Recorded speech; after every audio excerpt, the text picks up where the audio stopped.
Ladies and gentlemen, boys and girls of the tribe, what's going on, y'all? Good evening.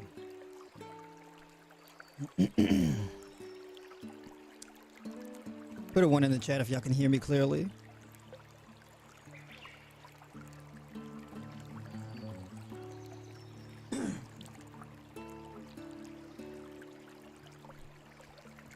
Look at that. We got some questions coming up immediately. Look at this. Does distilled water detox faster? That's a good question. I couldn't definitively say if there is really any significant difference between distilled water and non-distilled water. It could be, but I'm not quite sure. I'm more partial towards mineralized water. I'm more partial to alkalized water, basically alkalized water filtered through minerals to produce its electric charge. So I'm more partial to that. Distilled water, to my understanding, kind of strips everything out of the water. So distilled water is clean, yet empty. So yeah, I can't quite say for sure. Look at all of them beautiful ones in there. All right, sounds good. Miss D in the chat. Judith, what's going on? Good to see you in here. Miss Cali Girl. G. Ellis, what's going on? Good to see you back here on the stream. The gold mind effect. Gold mind. I like that. Annie, what's going on? Good to see you back in here. Marcus. African, what's going on? All right, y'all. Camilla, what's going on? Good to see you in here. Welcome. That's right. So in tonight's discussion, right, talking about detoxifying versus building. I'm going to go fairly deep with this one. A lot of it is going to be about diet, and but also there's going to be some things that you may not think about when it comes to building versus detoxing. It's not just a dietary strategy. It's a lot of it, but it's not all of it.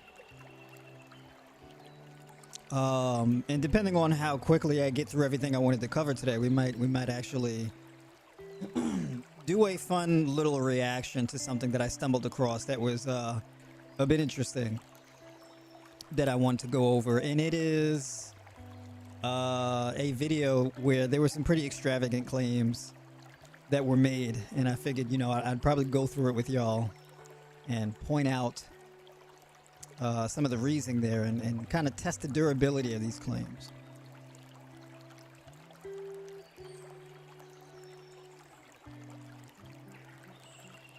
But without further ado, I'm gonna go ahead and get started with it here. Hold on. Looking very good with my favorite color shirt. I love purple. Thank you. I appreciate that. Don't have you fall asleep. Well, I don't know. We'll see. I hope you don't. But I appreciate it. I wanted to make it a vibe tonight. Can you explain the protein? I'm actually going to touch on protein a bit tonight. So yeah, I'm going to get into that. Yeah, let's get on track here. Let's get into it.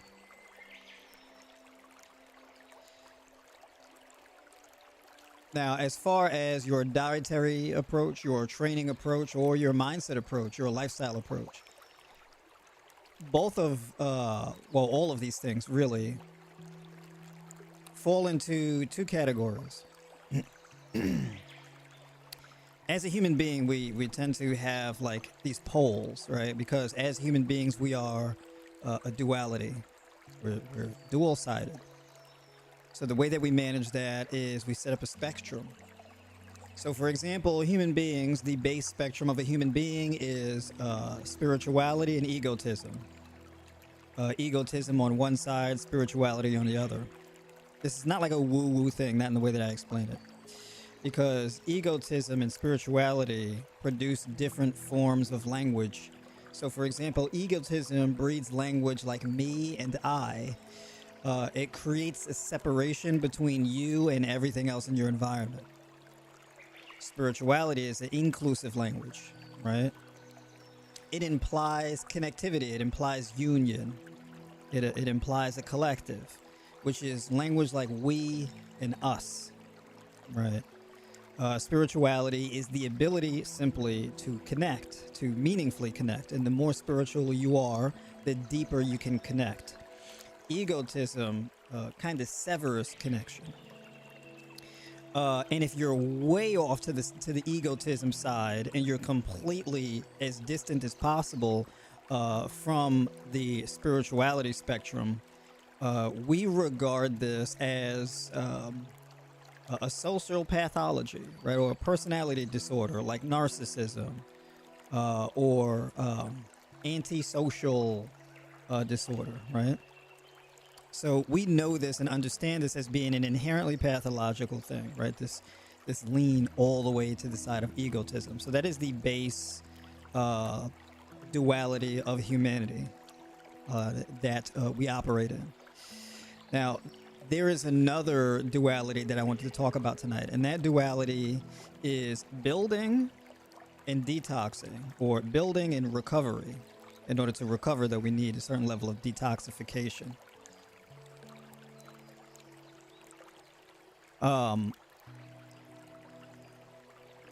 Now, some of the stuff that I may talk about, it may sound woo-woo or spiritual, like kind of mystical in a sense, but it's really not supposed to be. This stuff it's scientifically backed. It's not in like a religious kind of thing, right? But we need to acknowledge these deeper parts of our humanity in order to really be able to live a healthy and fulfilling life. Now, these things are very important to me in particular because they fall into my value set. I have a very specific value set that governs my internal behaviors, ethics, etc. Right? I refer back to that, to the tree of values. And number one at the top of that tree is well-being. And my goal, my lifelong goal, is to expand well-being as much as possible within my control. Well-being not just for me, but for everyone in my orbit and around me, right? Anything that I can influence and improve the well-being of. So that can be doing this stream and giving you valuable information that you can then use to improve your life, or rescuing an animal that, I found in the road because they were hit by a car or something like that. Basically valuing the expansion of well-being. So from well-being, we have to determine this balance between building and recovery. And we're always doing one of these two things. If we're not conscious of this, we're going to struggle with our health at times. I'll give you an example. Let's say, to your knowledge, you don't have any health problems. You're healthy, you can run. So, given that you have the freedom and autonomy to run, to build, you will pursue building full time. That could be building, can be building a business or building your body, right? Building a home, building a business, building muscle, increasing your ability to perform in a sport or whatever the case is. Building is a form of creation, essentially. You're creating. And as human beings, this is one of our superpowers, so to speak. We have the ability to create. And so this ability to create, it has to be responsibly held. And this is an ability that we have that has to be engaged with in a responsible manner, not just to us, but to everyone around us. Now, here's an illustration of what happens when you don't engage with it responsibly. Let's take muscle building, bodybuilding, right? Let's say you want to get as strong and as muscular as possible. and you are 100% committed to that and that alone, right? You want to be a pro level bodybuilder. You're willing to eat whatever you got to eat, train as hard as you got to train, sleep as much as you got to sleep, and do as much steroids as you got to do. You're willing to do whatever it takes because you want to be a top level bodybuilder to compete at, like, let's say, Mr. Olympia, let's say, or Mrs. Olympia, whatever. I'm not familiar with the whole Olympia thing. I would imagine there's a Mrs. I know there's a Mr. Right? I think it only should be fair that there's also a Mrs. Olympia, right?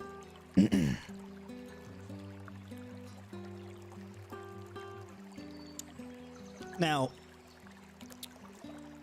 at some point in time, in that building phase is going to have to take a break, and you're going to have to go into recovery. The longer you wait to go into recovery, the worse it gets for you. In terms of recovery, in order to recover, recovery requires a detoxification process. This is fundamental, right? The people who have the most respect for the recovery and detoxification process are people who struggle with health issues.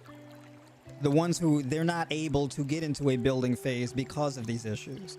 And so it's inhibiting their ability to build because they're battling this thing that's impeding their quality of life, right? This could be IBS, diverticulitis, Crohn's, colitis, diabetes, hypertension, fatty liver disease, kidney disease, lupus, hyperthyroidism, PCOS, all of these different types of stuff, right? That people often seek help for. And at the root of recovering in from all of these things that I just mentioned is the detoxification process, right? So people ask me for detoxes all the time. What is a detox that I would recommend? And so I wanted to touch more on detoxification in detail, but starting with the building process first. Because in the building process, you have people who often are very interested in a plant-based diet, a high raw vegan diet, or a fully raw vegan diet, which is what a lot of people come to me for. And I get asked about protein a lot, and I get asked about muscle building a lot. People seek building on a raw vegan diet. Now, the interesting thing is a raw vegan diet prioritizes detoxing and recovery over building. The interesting thing, though, is that consistent detoxification and recovery is directly conducive to building. So you can build on a raw vegan diet because it perpetuates the detoxification process. So the better you are at detoxifying, the easier it is for you to recovery. And the only way you can build is if you've adequately recovered. So for example, if you want to get stronger, if you want to build more muscle mass, if you want to build more bone density, the only way you build is through recovery first. So the way that looks is you eat in abundance and you train to build. But the training is a way where you push your body, you incur damage and fatigue, right? Catabolism, muscle breakdown, this type of thing. And your diets is then used and leveraged to facilitate speedy recovery. You want to recover as quickly as possible. And that's where something like a raw diet really kicks in, because it facilitates rapid recovery. And the reason why is because it is a diet that is rooted in detoxification. So building versus detoxification, what I just explained, that is very important to understand that.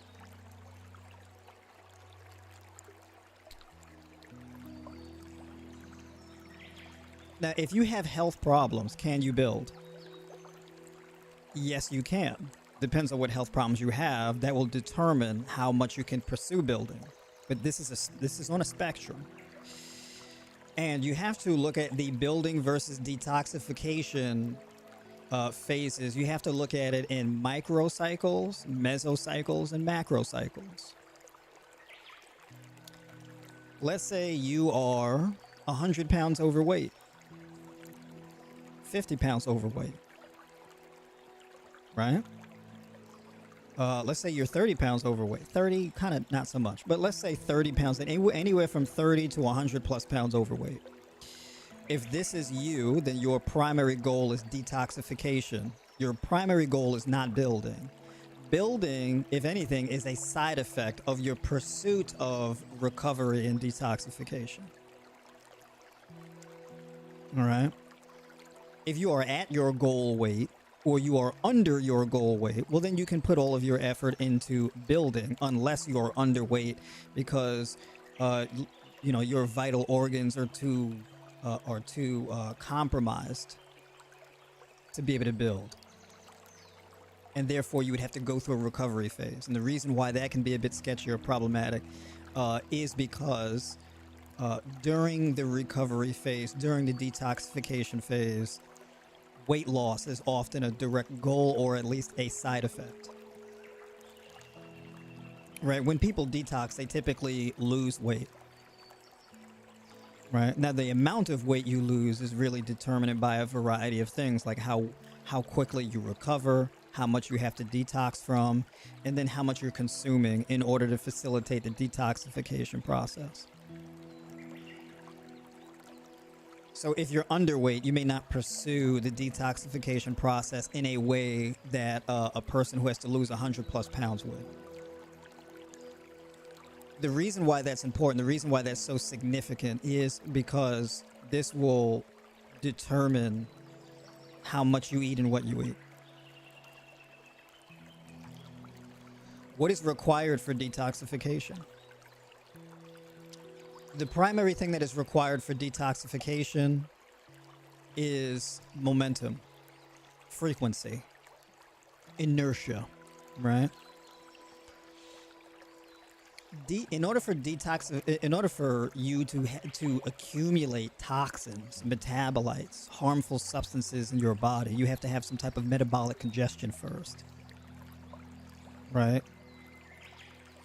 Well, unless you're like somebody sticks you with a needle and injects poison inside your body, then that's a different thing, right? Or a snake bite. But typically what I'm talking about is accumulating toxins as a result of chronic food poisoning, which is the primary cause of obesity. Obesity is not caused by overeating. It's not how much you eat, it's what you eat, right? The more overweight people become, the less they eat, actually, right? So with me, I do consultation calls with people all the time. I'm coaching people. I've been doing it for years. I work with a lot of people who are excessively overweight, and they all undereat for their weight. I talk about this all the time on my streams and things like that, because it's very important to understand that. If you are extremely overweight, it is not because you eat too much. That is not the reason why.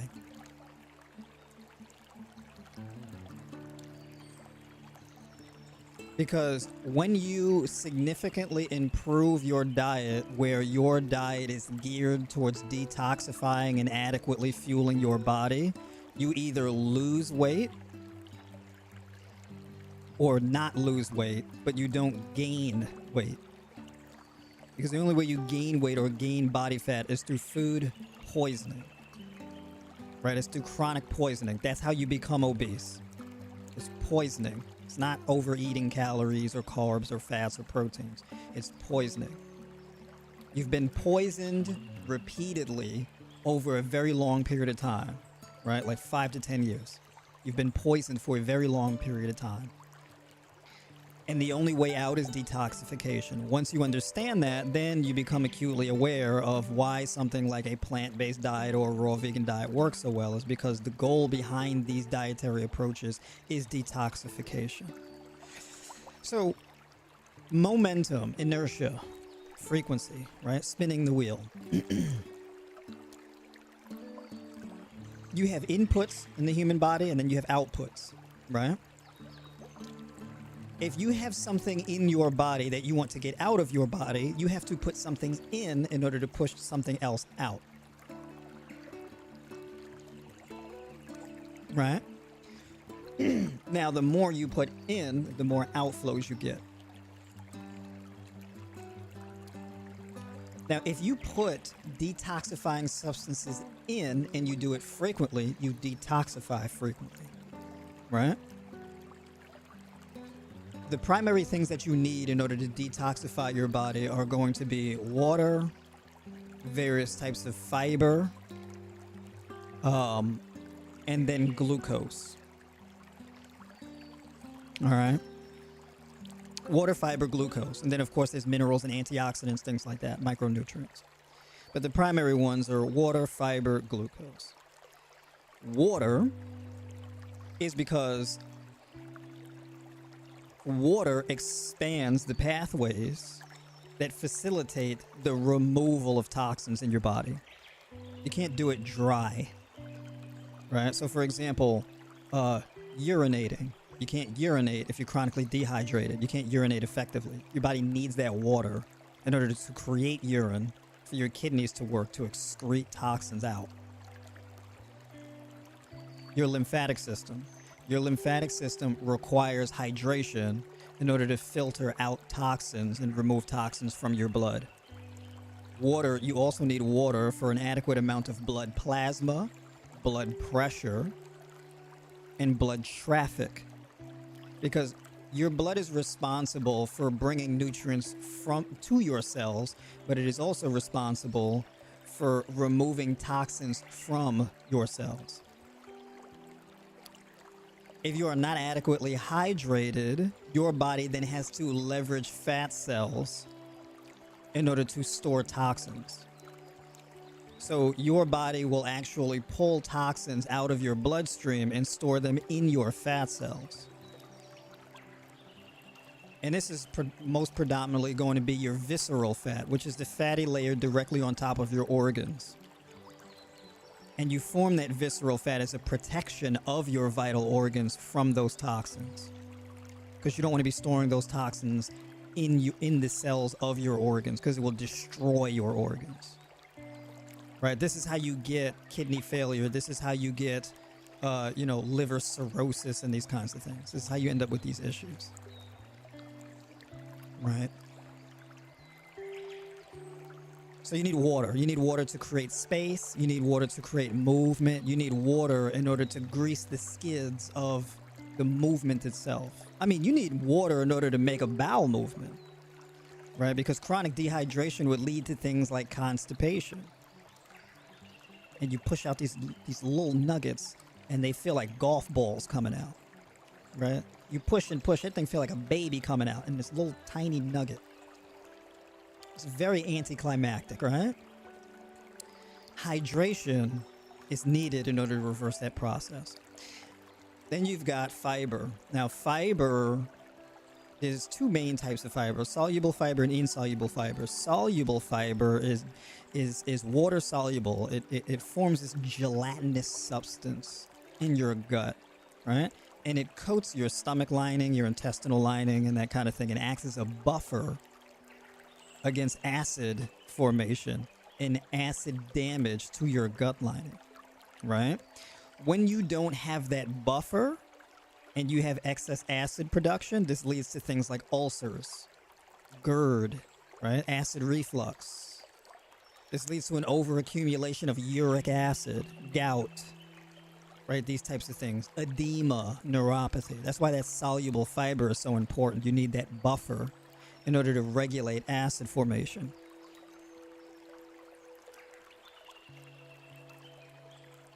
And that layer traps toxins. And it facilitates the removal of those toxins. Then you have insoluble fiber, which does not dissolve in water. And this is where you get, for example, this is why cruciferous green leafy vegetables or apple pectin is so important, right? So this insoluble fiber does not dissolve in water, but what it does is it expands as it moves through your digestive tract. It's like a sponge.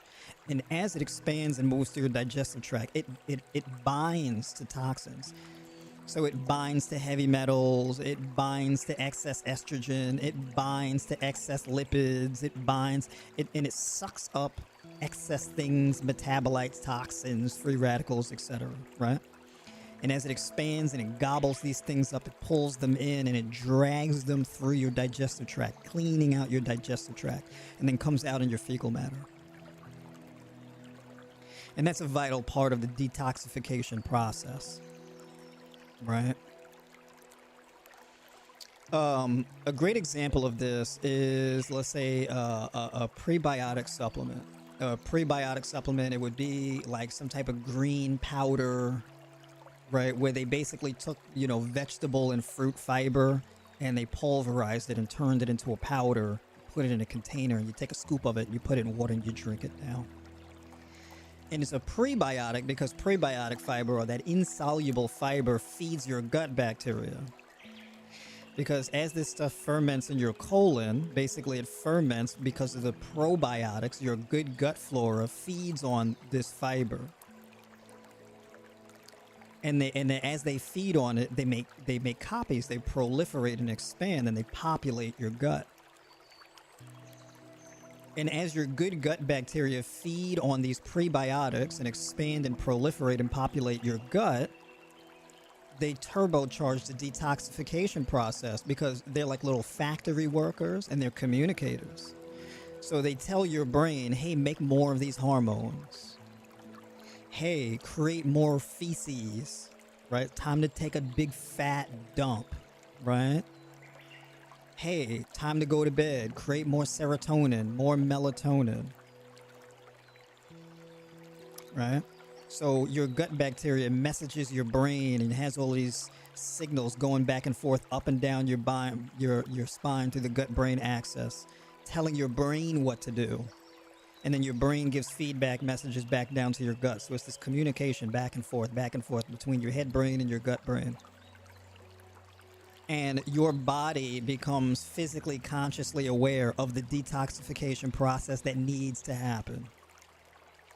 Right, so that's the magic of fiber there. And then glucose.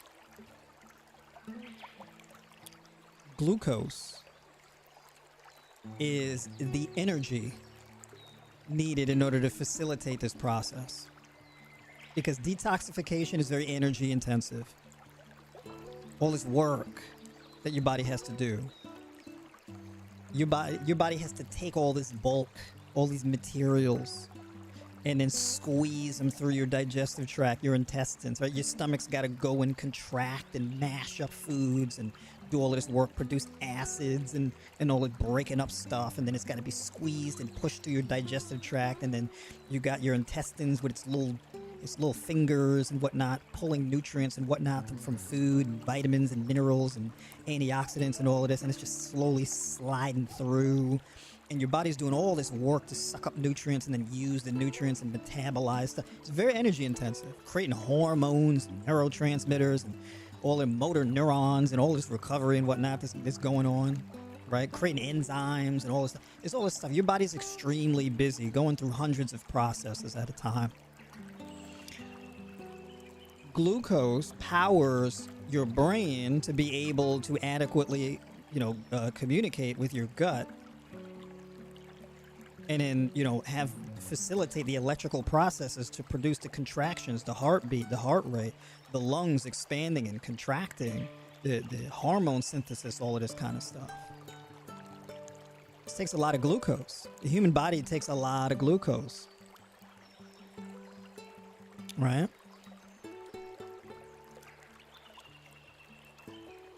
You may think to yourself, you say, well, what about fasting?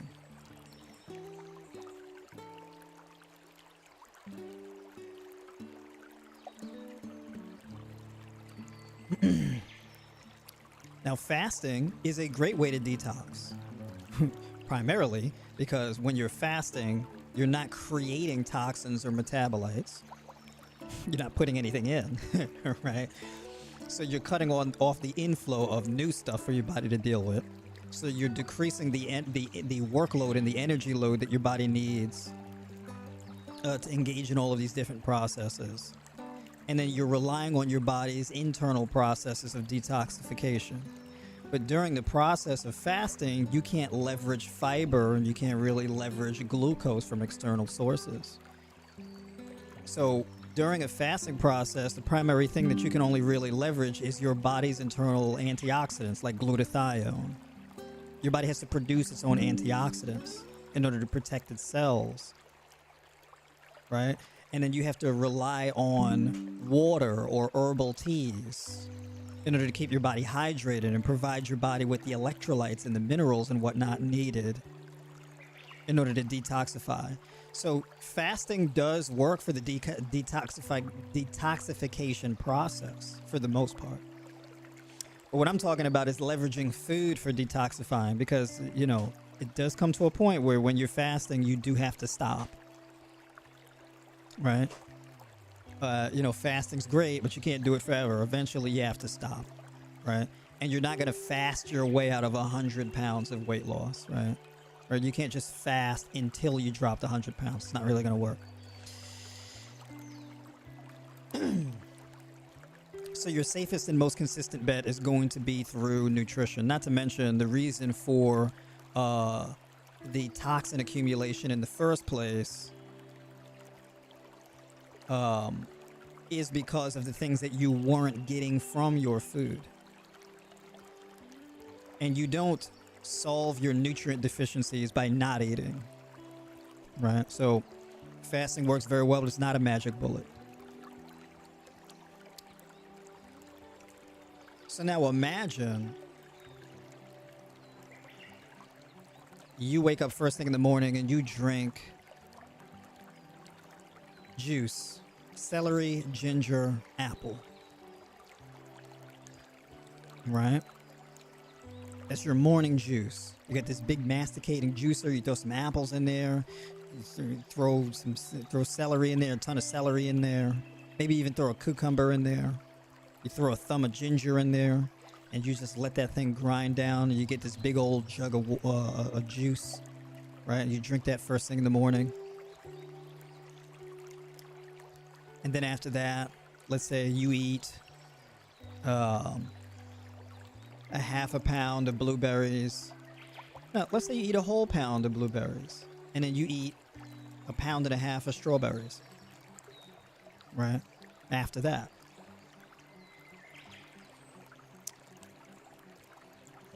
Let's say you do 8 ounces of coconut yogurt, and you do 2 tablespoons of chia seeds, and you mix in the coconut yogurt and the chia seeds, you whip it up and you mix that in, right?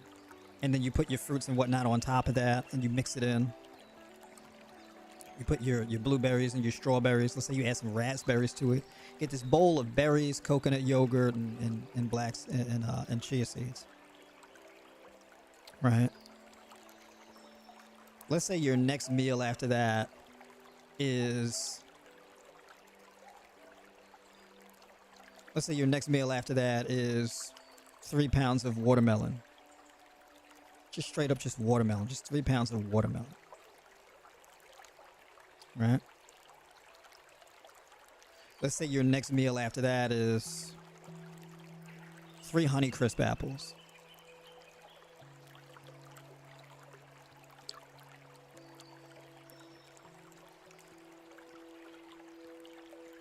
Now, basically, what all of these foods have in common is they're all really good at detoxifying your body. And they're all mostly carbohydrate dominant. And very fiber rich. Right? So they're very water rich. They're very fiber rich. They're very rich in electrolytes. Very rich in B vitamins and vitamin C, which have these detoxifying properties. And so you're basically leveraging your juice and your fruits and things like that to keep your body hydrated. Now, the interesting thing is that when you eat these carbohydrates, they turn up your metabolism. So you feel hungry more frequently. People who don't understand nutrition, they think this is a bad thing. Like, oh, you know, when you keep eating all of these sugary fruits and stuff, you feel hungry all the time. So you just keep eating all this sugar, and then you're more frequently hungry. And so they say, well, this is why you should eat more fat and protein so you can be full for longer, so you eat less. You're not fat because you need to eat less. That's not why you're struggling against your weight. right? People who are sick tend to not really have an appetite. Think about like the last time you got a fever, last time you had the flu, last time you had COVID. You didn't really have an appetite.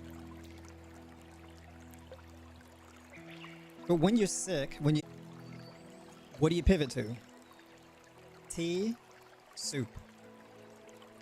What do these things have in common? Water, fiber, glucose, micronutrients, vitamins and minerals, antioxidants. Because tea and soup essentially is the goal of eating just having just teas and soups is detoxification. Right?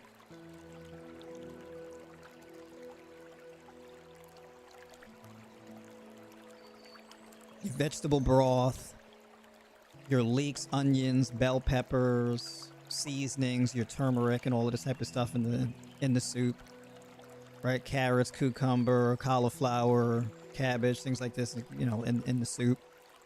Some lentils or chickpeas, you know, things like this in the soup.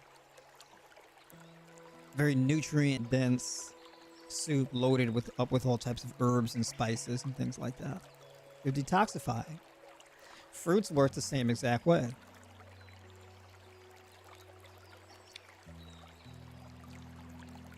Now, an interesting thing about a raw vegan diet, especially like a fruitarian diet, is the fact that these are foods that move through your gut the quickest, so you get fast gastric emptying.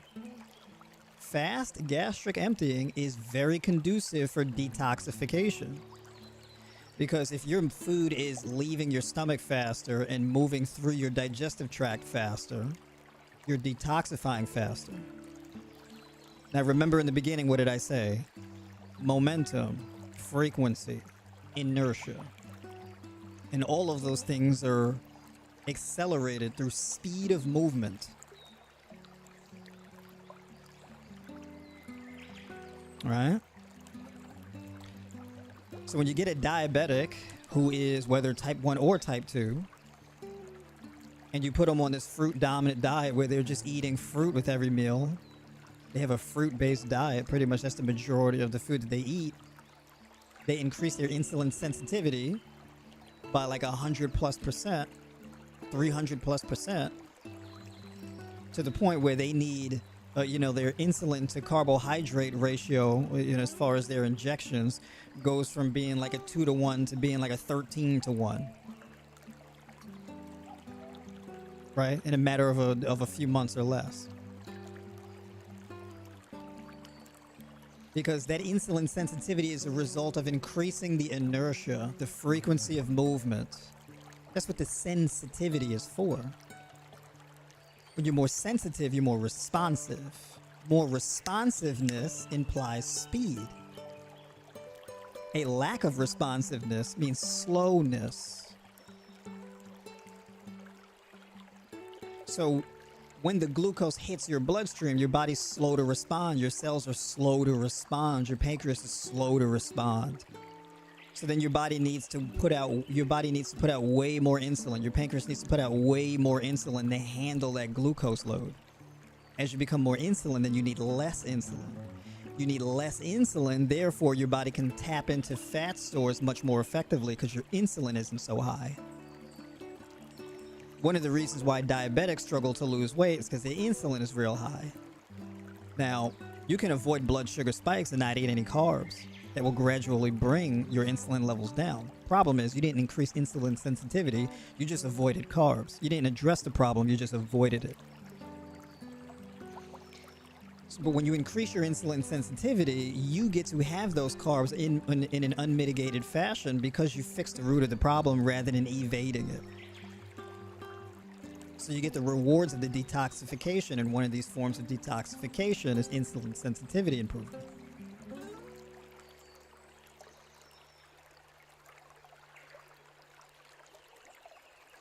Now, I mentioned that coconut yogurt in the example with the berries, with the chia seeds, because the coconut yogurt combined with the seeds, you get the pro and prebiotics together in one meal. Coconut yogurt is made from fermented coconut meat, produces probiotics, right? Beneficial gut bacteria. And so when you combine that with the fiber of the chia seeds and the berries and whatnot, those are those prebiotics that your gut is going to respond very well to. Right? So I'm a big fan of combining coconut yogurt, seeds, and fruits together in that kind of way. It's a very healing meal.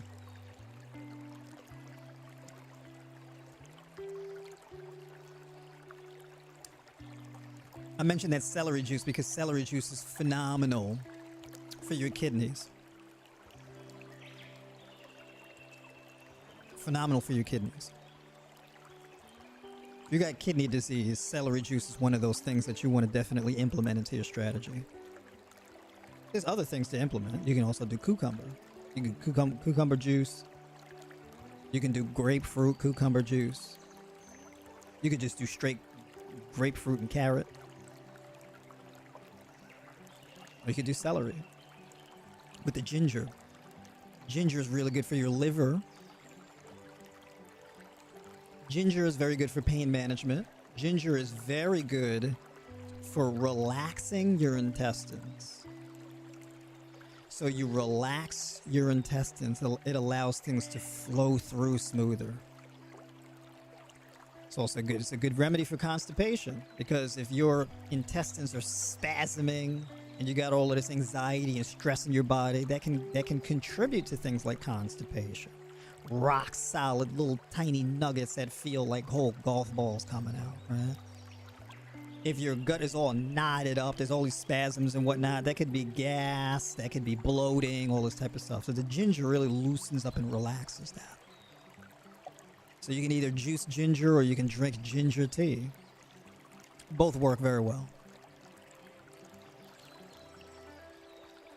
And when you put the whole thumb of ginger in your juice, well, you'll feel and experience that spicy, tasty ginger.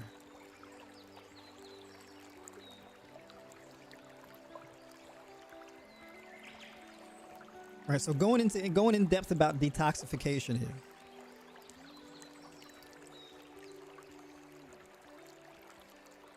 If you do this long enough and you detoxify well enough, your body's vital organs, they get enough support where your body can then rebuild and improve them. This is how you reverse kidney disease. This is how you reverse liver damage. This is how you improve pancreatic function, right? To really start to improve on type 1 diabetes and eventually reverse it. You put the time into the detoxification process. This is how you reverse anxiety and depression and mental and emotional issues, right? This is how you reverse hypo or hyperthyroidism or PCOS. This is how you get rid of fibroids, debilitating menstrual cycles, endometriosis, right? This is how you heal your gut of Crohn's and colitis, right?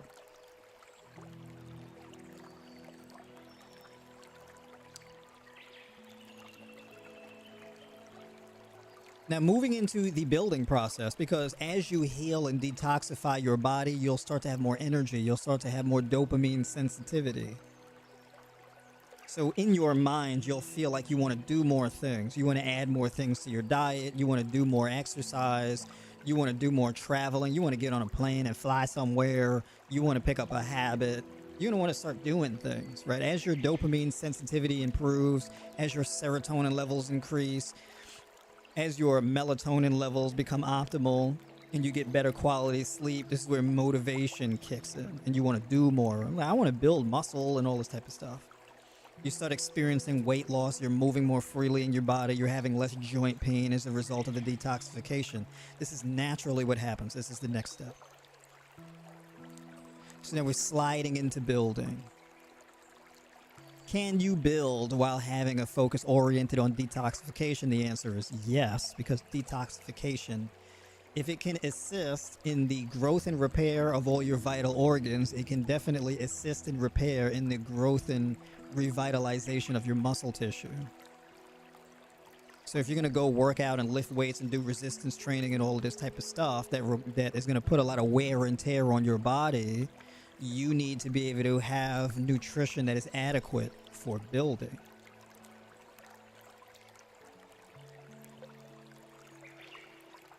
There is a bit of nuance though, because remember in the beginning where I talked about the spectrum, the detoxification versus building, and the fact that it's a spectrum.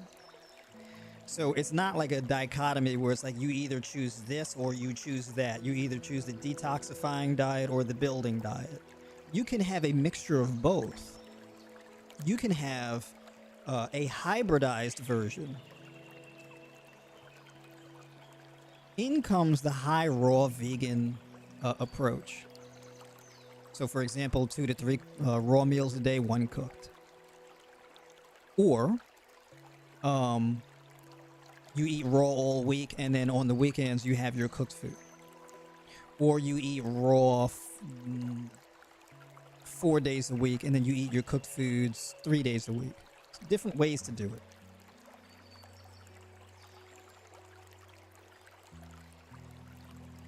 It depends on where you're at in your journey and how you structure it. It's a lot of different ways to do it.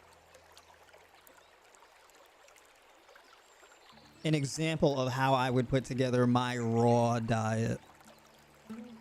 I would do my favorite chocolate oat pudding, hemp seeds, flax seeds, Brazil nuts, plant-based milk, my favorite unflavored pea protein isolate, right? Maybe a tablespoon of almond butter, a lot of fats in there, first thing in the morning, hemp seeds, all of that.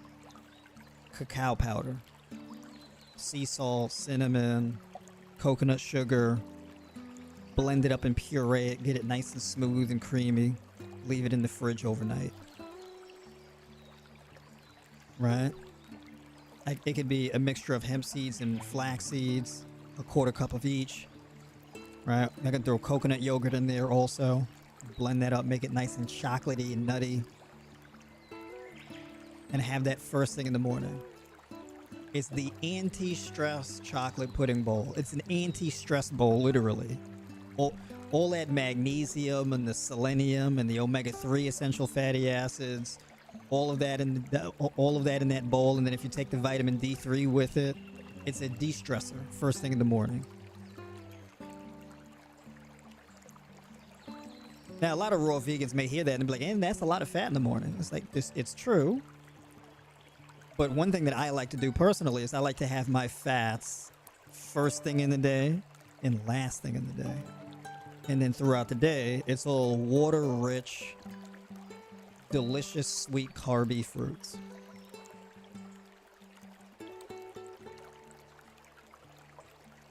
So if I have my fats, I'll probably have like a good 40-45 grams of fat in that bowl. And then the last meal, it could be avocado, green leafy vegetables, sunflower or pumpkin flour, pumpkin seed kernels, pistachios, that kind of thing, and make a salad out of it. Chopped greens, onion, bell pepper, seasonings, and all that kind of stuff, right?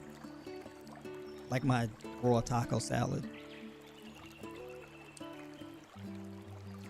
This is a great way of blood sugar control as well. If you have that chocolate hemp pudding first thing in the morning, you're not really going to get much of a blood sugar spike from that. So if you wake up in the morning with your blood sugar real high because you wake up stressed, having a bowl like that would be a really good idea. Right? That could be a viable option. Works very well. And then before you go to bed at night, depending on where you are in your journey, right, you can have, that avocado and pumpkin seed kernels and pistachios and leafy greens and onion and bell pepper and things like that. You put chopped, diced mushrooms and all types of stuff in there, seasonings, and that sort of thing.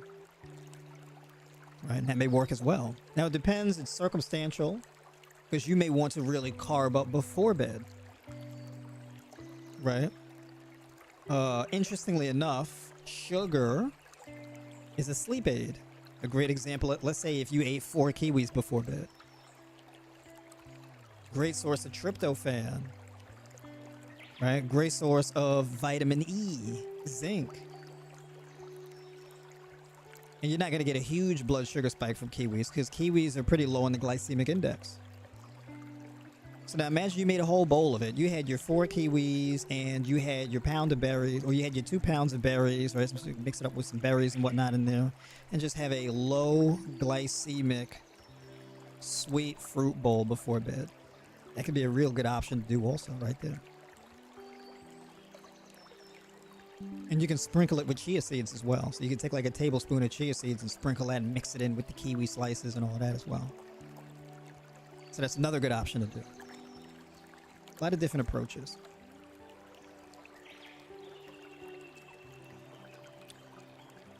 But all of these foods are very good for detoxification and building. One thing I'm a big fan of, let's say if I wanted to get a little bit more of a building meal in my diet, meaning I wanted more amino acids in my diet. Now the thing is, the more protein you put in your diet, you start to get in the way of the detoxification because protein is acid forming. So the more protein you have in your diet, the more acid formation you get, right?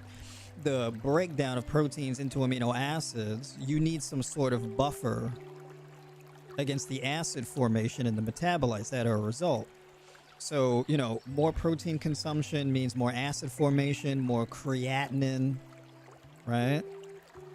So you get all of these metabolites and waste products as a result of increasing the amount of protein in your diet. So you got to be cognizant of that, because even having more protein in your diet may actually slow down your weight loss progress.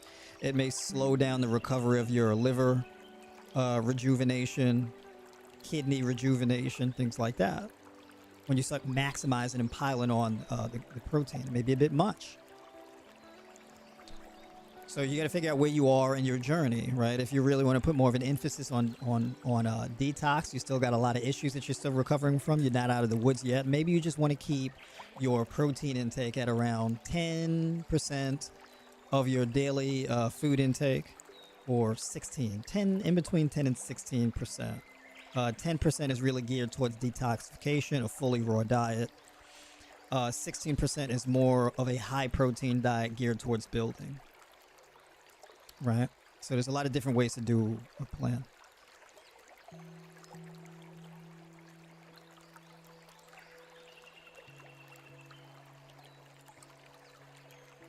So let's say on your training days, you want to build. So you go into the gym and you're doing some intense training. Now, there's a way to maximize for building and detoxification in your training strategy. I'm going to give my last thoughts on the dietary approach, and then I'm going to slip more into the training approach. All right, and we're going to get a little bit more advanced there. You can take a high raw approach where you expand your protein intake. So maybe you do 16% of your macros on your high raw days that you put on your training days. So on a training day, that would be where you eat more of like a cooked meal, and your protein intake would be around 16% of your macros. That's where you get in like your lentils, maybe you get in some tofu or something like that, or some tempeh, right? Or your chickpeas or whatever the case is, right? You get in your sweet potato, this sort of thing. You do oats, right? And these are going to be foods that move through your digestive tract slower. These are foods that are going to be more filling. These are going to be foods that are a bit more heavy, more starchy, that kind of thing. This doesn't really maximize for recovery, these kinds of foods. These are more building foods, but they're good to have on training days, at least for that last meal of the day. If you're going to bed at, let's say, 9 o'clock, 9:30, 10 o'clock or something like that, you have that last meal at, like, let's say, 6 o'clock, 7 o'clock, right? Give a few hours in between your last meal and your bedtime on your training days. And then on your days where you're not training, you do a fully raw day where most of your diet is just pretty much just straight fruit. You want to rehydrate. You want to refill your glycogen stores, so you're hitting the fruits. Fruit is very good for muscle building and muscle glycogen storage because your body really extracts the glucose from the fruits and rapidly stores that glucose as glycogen inside your muscle tissue. So if you want to be able to guarantee that you're recovering for optimal training performance for your next training day, it's a good that on your rest day, you leverage the fruits in order to refill your glycogen stores for the next training day in a timely fashion.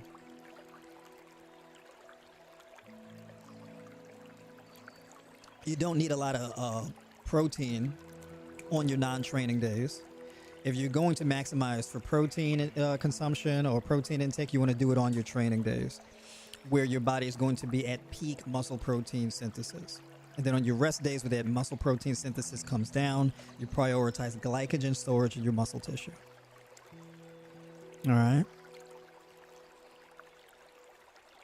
Now, moving into the training strategy. Now, detoxification can be helped or hindered by your training.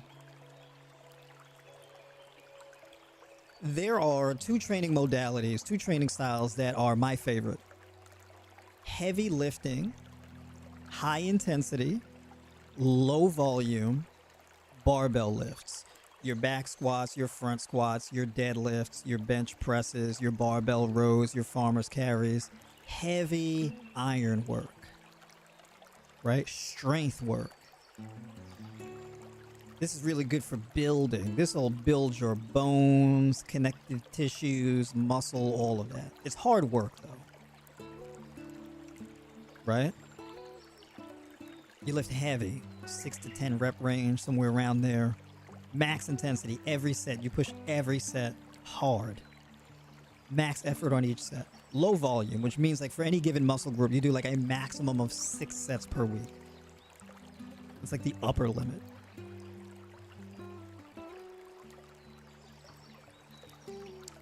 You can do more than 6 sets a week, but I don't think there's a reason for doing that. So what 6 sets looks like is 2 exercises per muscle group once a week, 3 sets between each. That's a maximum training volume for each muscle group of 6 sets. The minimum would be like 2 sets per week. 1 set for both exercises, right? So we're looking at a training volume as far as sets in between 2 sets and 6 reps. 2 to 3 training days per week. I think the sweet spot is 3 days. Monday, Wednesday, Friday is a great schedule. Now, the interesting thing about training with a barbell in this kind of conventional fashion is it's very intensive on your nervous system. Conventional weights will challenge your body, where the muscle groups that you are using will be challenged the most when they're in their weakest position. Let me give you an example. Let's say you take a barbell, you slap some plates on it, you get under the bar, you unrack it from the rack, and you step back. The weight of that weight on the bar is digging into your traps and it's pressing you down into the ground. And you got to counteract that stress. You got to pick your chest up. You got to breathe into your diaphragm, breathe into your belly, get real rigid in your core and your torso, tighten up, right? And then you got to squat down with all this weight on your back and hit the deepest squat you can get into. And in the bottom of the squat will be the hardest part of the squat. And the reason why it's the hardest is because in the bottom is where your muscles are lengthened the most. So your muscle fibers are stretched out and lengthened at the most in the bottom position. And the deeper you get into that squat, the more lengthened those muscle fibers will be. And it's not just your muscle fibers that will be lengthened, but it's also your connective tissues, right? Your tendons that'll be lengthened. So your joints are bent to this acute angle, and you got to produce all of this power from these muscles that are already in a stretched position. This is a vulnerable place to be in. But there's a reward for it, because when you apply all of this tension on muscle fibers in this stretched out position, your body responds by reinforcing those muscle fibers with larger, thicker fibers in order to protect against the risk of being in that vulnerable position. Because the primary driver of muscle growth is defense. It's protection. It's not forced production, it's forced resistance. So your body registers that tension on these stretched out muscle fibers your body interprets that, it registers that as a threat, and it responds to the threat by reinforcing your musculature and your connective tissues in your bone to make them stronger and better equipped to be able to maintain their integrity under that workload, under that stress. All right.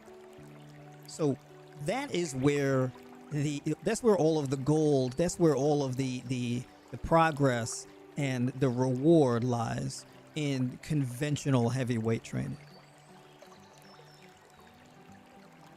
Same thing with a bench press. You take the rack off the bar, you bring the bar all the way down to your chest, right?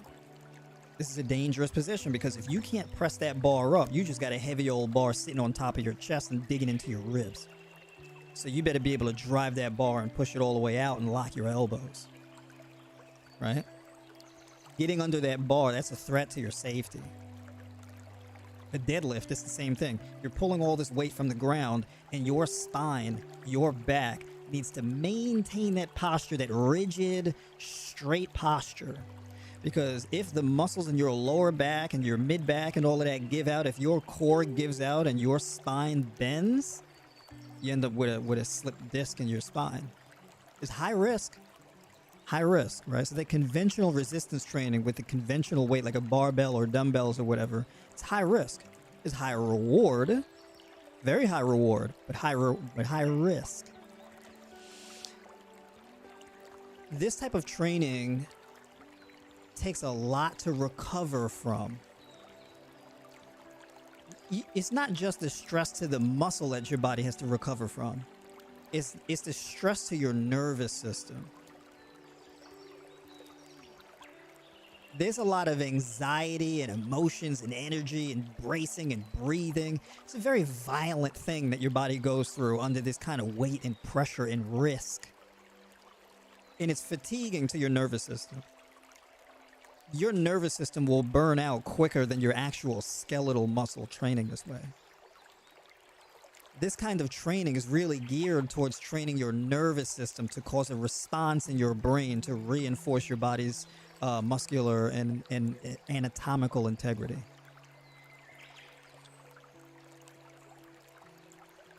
Now, let's say if you wanted to boost your recovery, you wanted to train in a smart way. You didn't want to just go to the gym lifting heavy and constantly crushing your nervous system under all this weight. Let's say you wanted to undulate and offset some of the stress that you've accumulated. Now we get into my other favorite form of training. Resistance bands. Virtually risk-free. The biggest risk that you can get from training with resistance bands is like a band snapping on you or something like that and plucking you. And it might sting a little bit. Right? It's the worst. You don't got to worry about being stapled under a band. You don't got to worry about slip disc hernias. You don't have to worry about any of that. Right? Resistance bands is a way to really maximize stimulating the skeletal muscle tissue while generating the least amount of impact and stress on your joints and connective tissue. So all of the risks that you were dealing with the conventional weight training, they're removed with resistance bands. So now you can really isolate a muscle. You can contract it hard. And you can get a muscular contraction with resistance bands that you can't really get with a conventional weight. So an example would be, let's say you're doing bicep curls with a barbell. The hardest part of the bicep curl is going to be from the bottom of the rep to like halfway. Right? So once your elbow bends a little bit beyond the 90-degree angle, that's going to be the peak contraction. Resistance bands, though, the resistance increases as you move through the movement, because as you stretch the band will pull back against you. The band fights you. You pull it, it pulls back against you. So this is a dynamic load. Right? The load increases through the movement. So you're able to contract a muscle and really target a muscle and develop the mind-muscle connection with a muscle in a way with resistance bands that you can't really do with conventional training. Risk-free, peak muscular contractions, and complete focus on the skeletal muscle system. So now, completely different form of training. The reward is not a result of the risk from stretched out muscle fibers. The reward comes from stimulating peak muscle contractions and training volume. So you can do sets of anywhere from 16 to 20 to 30 to even 50 reps. One set. 50 reps is a bit much. At that point, it's like a marathon, but boy, will that burn. But a good 12, 15, 16, 20 reps, 25 at the most, right? That'll get the job done. You'll really feel that maximum muscle stimulation from training like that. So let's say you did 1 week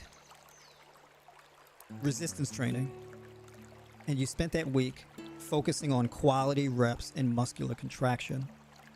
And then the second week, you went and you got under a barbell, and you did some heavy resistance training in a conventional fashion. And then the third week, you went back to the resistance bands. In that third week, you won't experience the anxiety and the threat and the stress of being under all of this weight from a barbell. You're using resistance bands during that week, and you're using that as a way to train and stimulate your muscle while recovering from the stress of training with the conventional weights. Because you've removed the stress of the risk of that kind of training. This facilitates more recovery and, believe it or not, detoxification. Because you need to detox from the stress of that conventional weight and the risk that that incurs.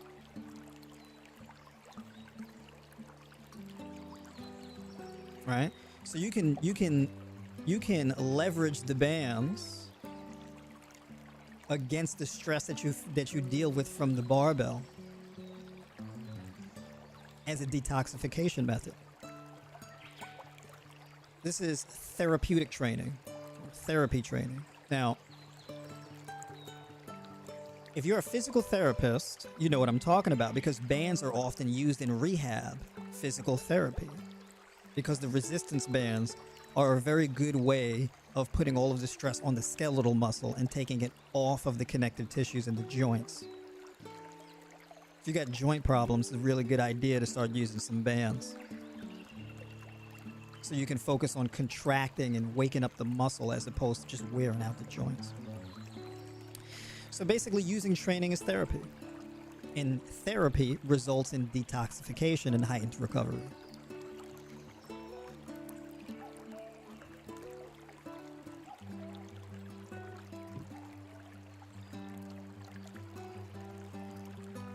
And that is a hybrid form of training. Your barbell lifts, then your bands, then your barbell lifts, then your bands.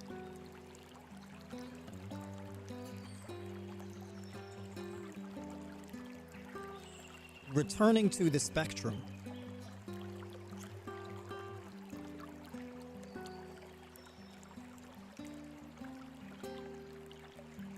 When it comes to managing your stress, because essentially in order to really continue to grow and build new muscle and strength, you have to really be really good at managing stress.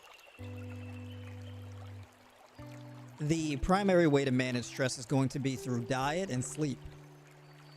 Then there's managing stress through load distribution in your training. I'm a big fan of intense training. And the reason why is because basically what I want to do is I want to cram all of the intensity, my highest effort level, I want to cram it into a very short period of time on just a few days out of the week. And then I want to use all of the other days out of the week to detoxify and recovery, right? That's my way of load balancing. What I don't want to do is I don't want to do in between 65 and 75% or 65 and 80% effort level Monday through Friday, and then try to cram in all of my recovery on the weekend. I don't want to do that because it's very risky, because there's a lot of room for error If you have 1 or 2 bad nights of sleep while training like that, you're going to be screwed. Because just 1 or 2 bad nights of sleep can ruin your whole week and limit the amount of progress and gains you get. So in order to protect against those risks, how about if we just trained twice a week or 3 times a week? And what we do is, being that we have more rest days, so we're getting in more recovery, and as a result of getting in more recovery, we can take our greatest effort and we can be fresh and motivated.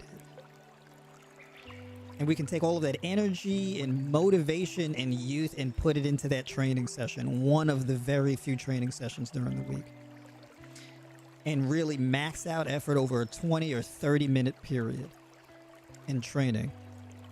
Get what you need to get, and you're done. So we're looking at an hour and a half of training a week, an hour of training a week. So let's say if each workout is 20 minutes, that's 20, 40, 60, it's an hour.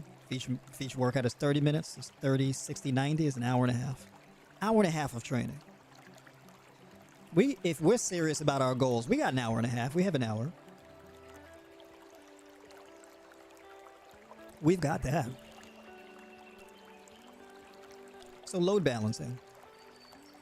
And when you get effective at load balancing and de-stressing, recovery, detoxification, once you know how to balance where you are on the spectrum,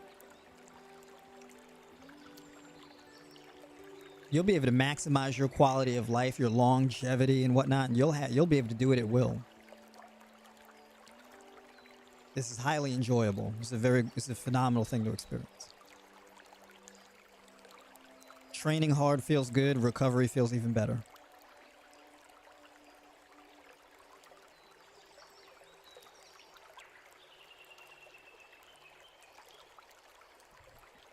Let me catch up with y'all in these comments here.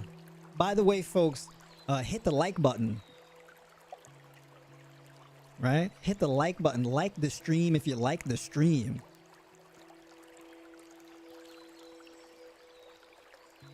My brain is organized tonight. I had some good gut brain axis activity going on today. I was on point.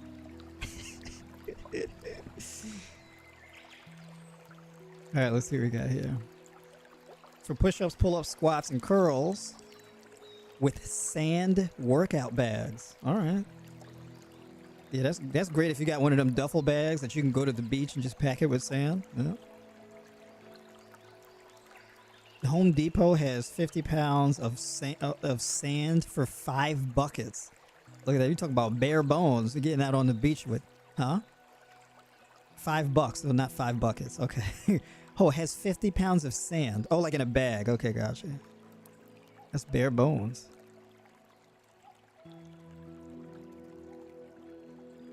ADF with 3 micro workouts, at least 3 to 4 days per week. Yeah. Keeping it simple. Question: what is the value of doing reps, sets while weightlifting versus simply counting to say 21 straight pushes? You can do that also. That's another way that I train too. While I go for a specific rep total with a specific weight, and however long it takes you to get there, you get there. So for example, let's say you put a certain amount of weight on the bar, and your rep goal was 25 reps. So you get under the bar, you do as many reps as you can. Let's say you get in 12 or 15, you stop, you rest 30 seconds, you do it again, you squeeze out a few more reps, and you keep doing that till you get to 25. That's a great training strategy as well. I really like that training strategy. That's a good one too. I did that all through 2021 and made really good progress doing that.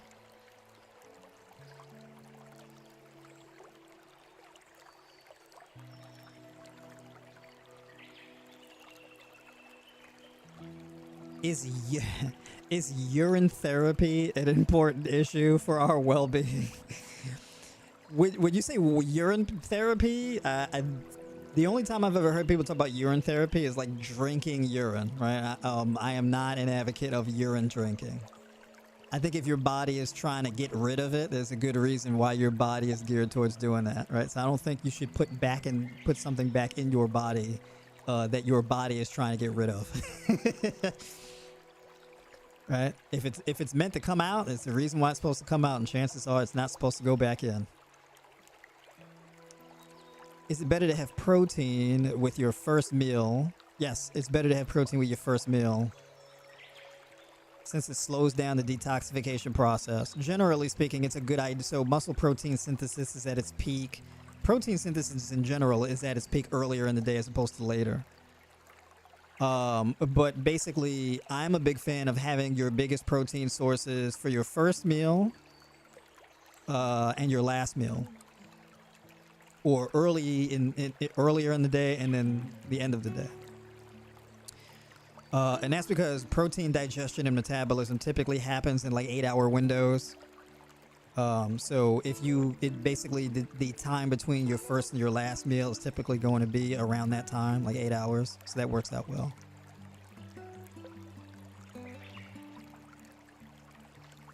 What is a good buffer food to eat with carbs like potatoes? Leafy green vegetables. Any type of cruciferous green vegetable. That's right, folks. Hit the like button. Like the stream. If you like the stream. I appreciate y'all saying that in the comments. Why do you prefer to have your fats in the morning and the evening? Oh, yeah, I think I just answered that.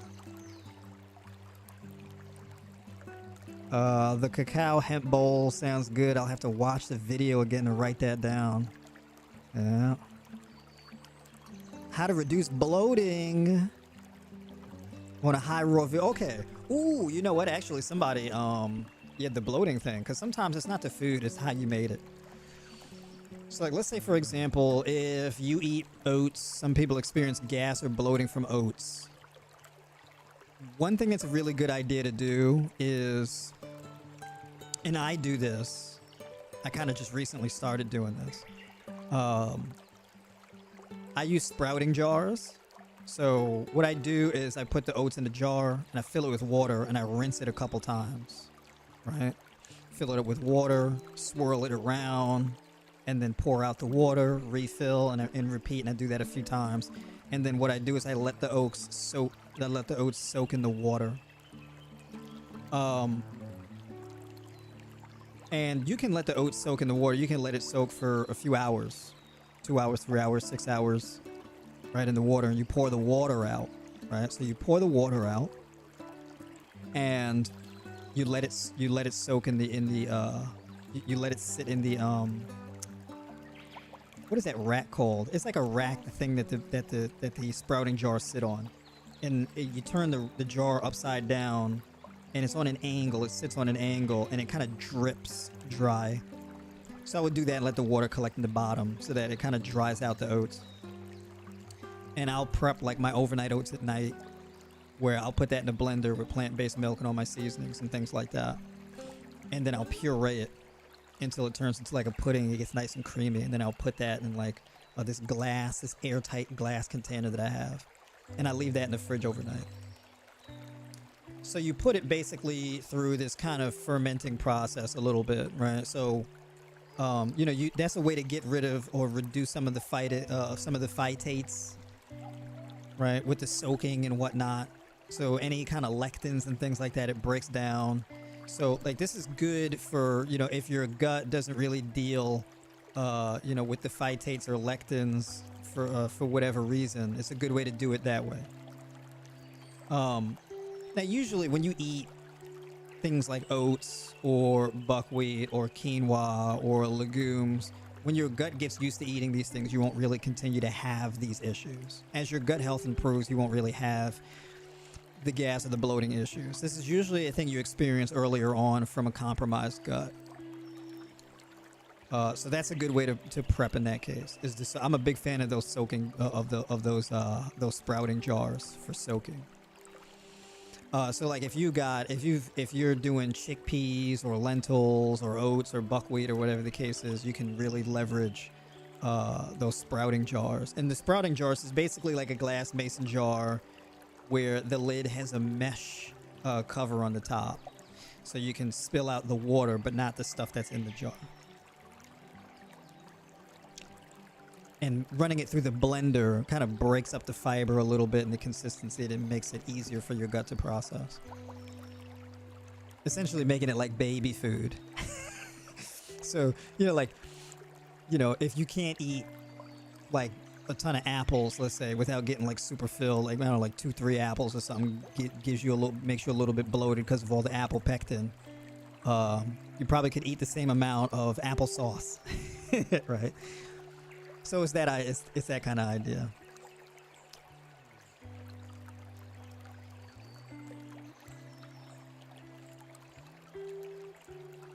This is so informative.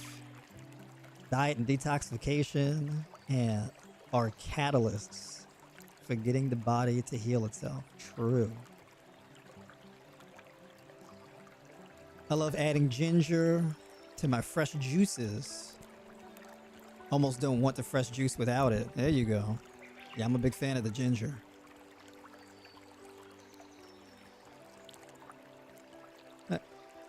The cup looks like a bowl. True. Oh, by the way, I got liquid chlorophyll in this cup.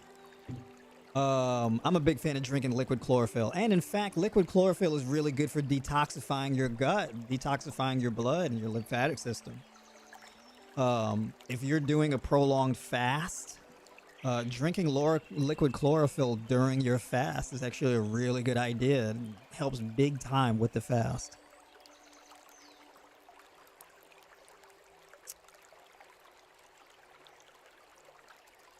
I'm only doing spine-loaded exercises twice a week. That's about right. Well, you say spine-loaded. You mean like a compressive load or a tensile load?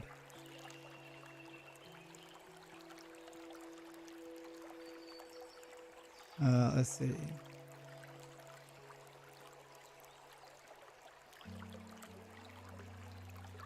What is your oral hygiene routine? What do you think of using peroxide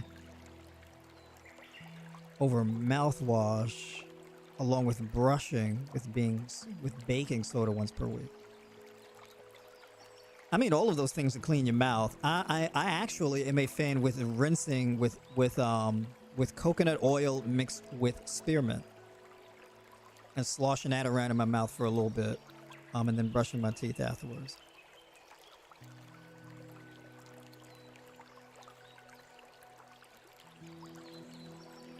Let me see. There's a lot of comments here, but hopefully I don't miss anybody. I don't want to drag on a little bit. Let's see. Hold on. Good stuff, Noir. Caught you right on time. I'm in the middle of a juice detox, but I've been having solid fruit. I wanted to know what would it be okay, or if it would be okay, to work out while detoxifying. Yes, working out while on a detox is a very good idea if you can do it. Because the exercise forces your lymphatic system. Earlier in the stream where I mentioned inertia or momentum, right? Exercise is literally physical movement, because your lymphatic system doesn't have a pump, so you have to rely on things like muscle contractions, torso rotations, and these kind of things to move your lymphatic system, to really circulate your lymphatic system. So exercising on a detox is a good idea. Oh, compressive. Got you. Yeah, you get so basically, compressive load twice a week, tensile load once a week, or twice, depending on how advanced you are. Tensile load would be like your deadlifts or bent over rows, things like that. And your compressive loads are things like back squats.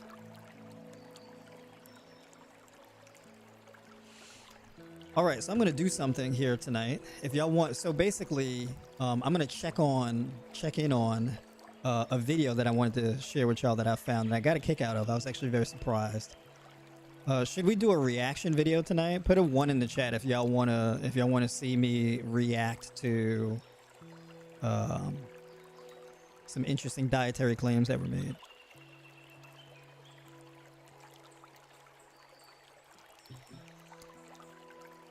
That'd be probably be a little bit more entertaining, more of a lighthearted thing.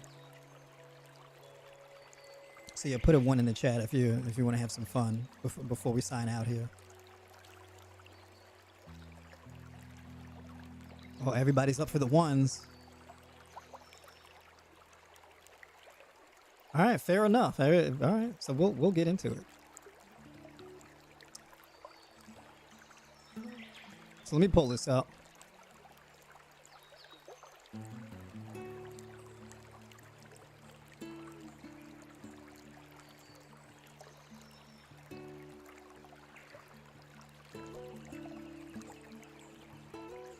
All right. Let me organize a little bit here. I'm gonna do it. I'm gonna do a little reaction video. This kind of this tickled me a little bit when I saw this. I was like, oh, I gotta cover this. I knew last night. I was like, oh, I gotta cover this because it's obscene.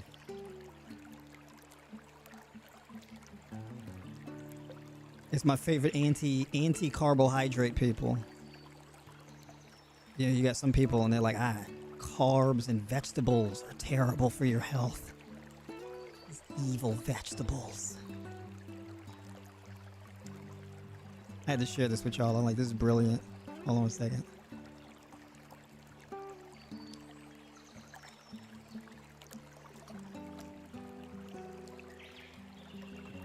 All right, can y'all see this? Can y'all see my 2 new favorite characters?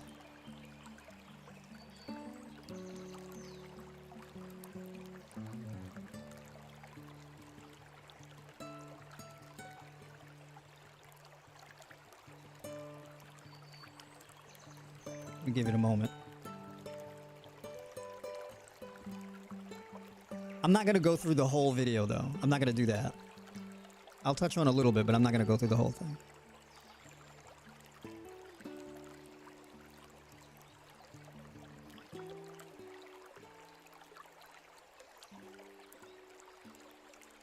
All right, let me set it up a little bit.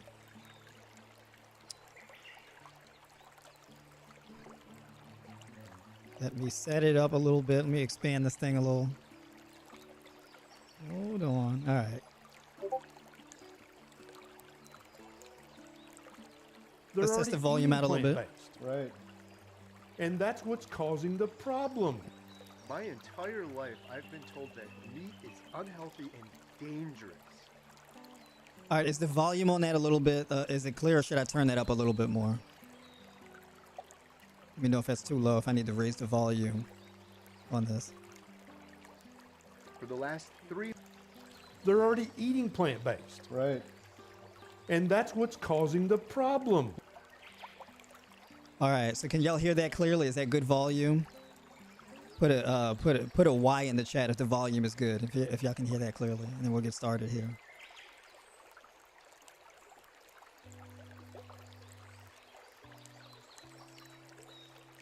Turn it up. Okay, I'll turn it up a little bit more.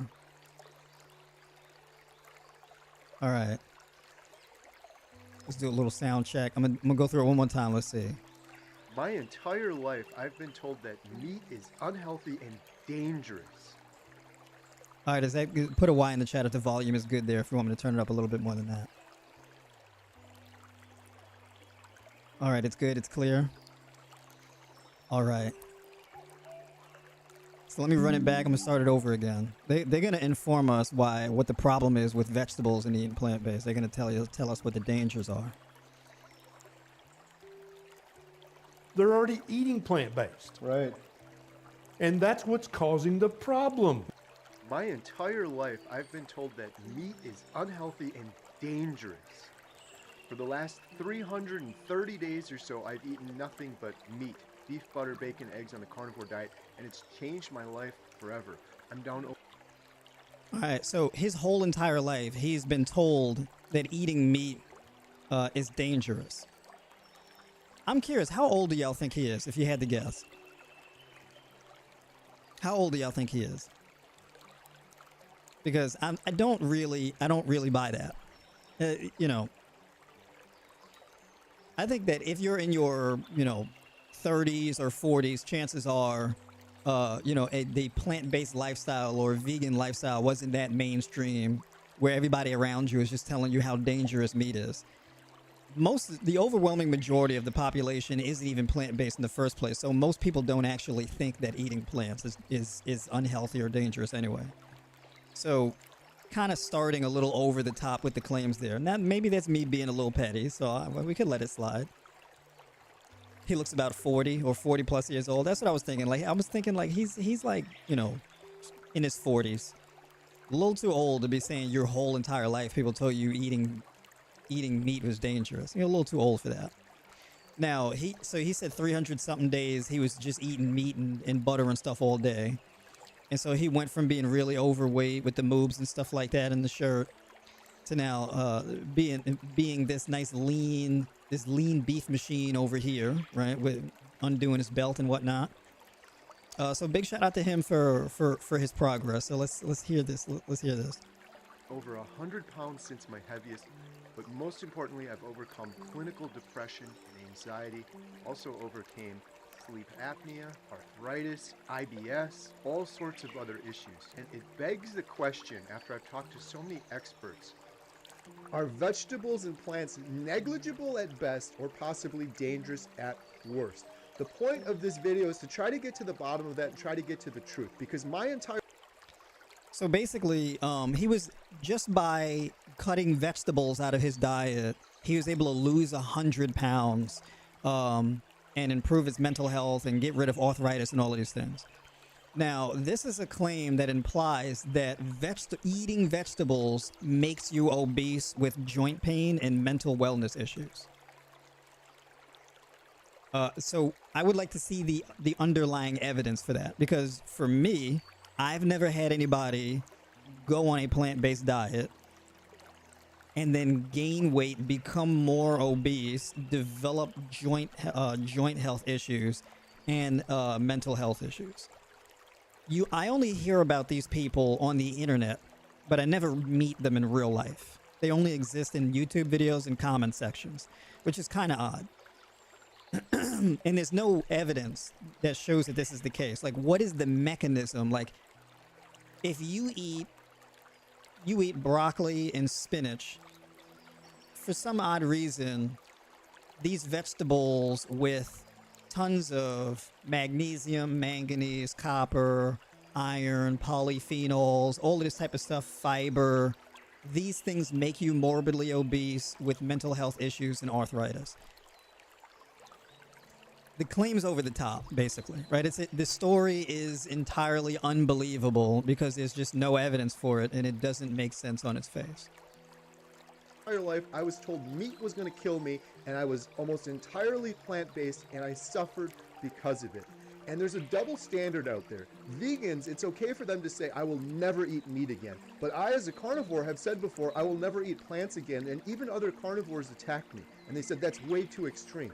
Why is there a double... So now other carnivores wouldn't tell you that that's extreme because they're eating a carnivore diet, which means that they've sworn off vegetables as it is. So like the lying makes it more implausible, right? It's like, you know, you already started with the story. Your whole entire life you were told meat is dangerous. Now even carnivores are telling you that your ideology as a carnivore is too extreme. How would another carnivore tell a carnivore that carnivorism is too extreme? Like the lying, it's over the top. Now, people like very, very effective media agents are, when they spin propaganda or, you know, they're dishonest about things, they usually tell lies that are more plausible. Right? So the claims can't be too over the top because there has to be some plausibility to it. It's got to be somewhat believable. The claim can't be so extreme that it sounds ridiculous on its face, right? But all right, let's go on here. Let's see what else, because this is it actually gets better than this. double standard. I suffered horribly with depression and mental health issues and obesity, IBS, arthritis, because of the foods I was eating because I was told meat was so bad for me. So now what I want to know is he going to say what foods he was eating that was causing him these issues? Is he going to say what those foods are? Because the thing is, What he could have done is take a food sensitivity test. Because if you're eating and you're eating all these vegetables and you're eating foods that are generally regarded as health foods and you're having all these issues, maybe you would take a food sensitivity test to see maybe you have some food allergies. Maybe you have some gut health issues that are causing these issues. There are tests that you can do for this kind of thing. So how does a person go from eating vegetables and fruits or whatever to just being like, oh, now I am 100 pounds overweight from eating broccoli and collard greens and carrots, or I don't know if is he going to say what foods he was eating, because I'm curious to know what foods he was eating that was causing these issues. And the thing is, he puts himself in a position that if he's sitting in front of me and saying that, I'm going to say, well, what foods caused you to be 100 pounds overweight? What foods caused you to have arthritis? What foods caused you to have mental health issues? And how did you find out it was those foods? Did you take a food sensitivity test? I'm going to have questions. Right? So yeah, that's so I'm curious to see if he elaborates on what foods it was that was causing his issues. I want to get the truth out there, and I want to get to the bottom of it, and I do believe there are some significant dangers with plants and vegetables that get a complete pass, and I want to talk about that today with these experts. Every time you eat a salad, you're eating pesticides and herbicides. 70 million birds die per year, per the EPA. You can look that up and Google it. Look it up right now. So 70 million birds die per year. Yeah, in factory farming, well, they die because you have to kill them for the chicken fingers and whatever you eat at Chick-fil-A. Like, yes. Now, the interesting thing is, what to say, well, every time you eat pesticides. Yeah, well, yeah, but also if the animals you're eating are eating pesticides and you're also eating pesticides.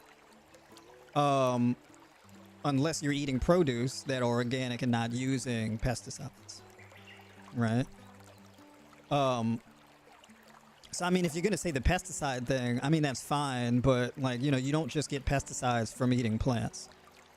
But also, if pesticides is a concern of yours, then yeah, perhaps you should eat more organic produce. Number one, and then number two, the fiber inside the plants binds up the pesticides and helps remove the pesticides from your digestive tract. The pesticides become a problem when you don't have the fiber and you're chronically dehydrated and eating processed foods. That's when the pesticides accumulate and become a problem. So there's a bit of nuance there that's important to know. Why the EPA is telling us 70 million birds die or whatever the case. I mean, yeah, they die. I mean, they're in animal agriculture to be killed and farmed for meat. So yeah, they die. From pesticide poisoning on vegetables. So the birds die from pesticide poisoning on what? If you're going to go... So the 70 million chickens die from pesticide poisoning in vegetables. So I guess they're having the chickens eat salads. Is that what we're doing? We're having free range chickens where they're just leaving out a plate of salads for the chickens and then they're dying from the pesticide poisoning. The claim is silly, right? Because if you know how they feed chickens in animal agriculture, they're not feeding them salads. And in fact, in your average chicken farm, which is, factory farming, and even the free range chicken is not really free range because they pack them in this small confined space where they're just all up on top of each other, sitting in their feces in these miserable conditions. They're not sitting there roaming, having a great time, eating plates of salads, dying of pesticide poisoning. So the claims there, it's over the top, right? Even when they say cage free, yeah, they're not in a cage. They're just like in a hut in some small room in this confined space, stacked up on each other, right? And so they're stacked up on each other and they're sitting in their feces and they're inhaling it and breathing it in all day. and even eating it, and then they're getting sick, and then they're injecting them with all type of antibiotics and whatnot in order to try to keep some of them alive. So are they dying from pesticide poisoning? No, they're dying from the overall living conditions. Okay. Oh, if you think a carrot is going to be good for you and you grow it in soils that have been mined for 150 years. There is absolutely nothing that you So she said a carrot, you're growing carrots in mines that were mined for. First of all, who's growing carrots in mines? You grow carrots on farms. You don't grow carrots in mines, right? So it's a bit of an odd kind of video here. This is deeply amusing to me. It's like, oh, the carrot's not going to be healthy for you if you grow it in a mine. You probably shouldn't grow carrots in mines. You should probably grow them in farms with adequate soil, right? Not mines. You know, we get coal and minerals from mines, and then we get food from farms, right? They're like two different things. You probably shouldn't grow your food in a mine. All right. have to have. Nothing. There's nothing in plants or fungus that you have to have that you cannot get from meat. But there are things in meat that you have to have that you cannot get from plants. It's literally Such as? So what can you get from plants that you can't get from meat? Magnesium, potassium, fiber, probiotics, polyphenols. It's a pretty extensive list of beneficial things that you can get from plants that you can't get from meat, which is the reason why people are constantly coming to me from a carnivore diet after having heart palpitations, insomnia, chronic diarrhea, constipation, high blood pressure, muscle spasms, eye twitches, neuropathy. Pretty extensive list of what happens when you're not getting those things from plants. Right? So that's my boy Dr. Chafee making bizarre claims. Apparently he doesn't know what an electrolyte is. Okay, all right. crunchy water Yeah. with some glyphosate. And I will never. Vegetables are crunchy water with glyphosate. So apparently he's never written a diet plan and doesn't know what nutrients are in vegetables. This is amazing stuff. This is phenomenal. My life, eat another fruit or vegetable. Prior to doing carnivore, I ate a salad for lunch, a salad for dinner, and I have a little bit of protein. And I had arthritis in my back. So he had a salad for lunch and a salad for dinner with a little bit of protein. He could have came to me for help.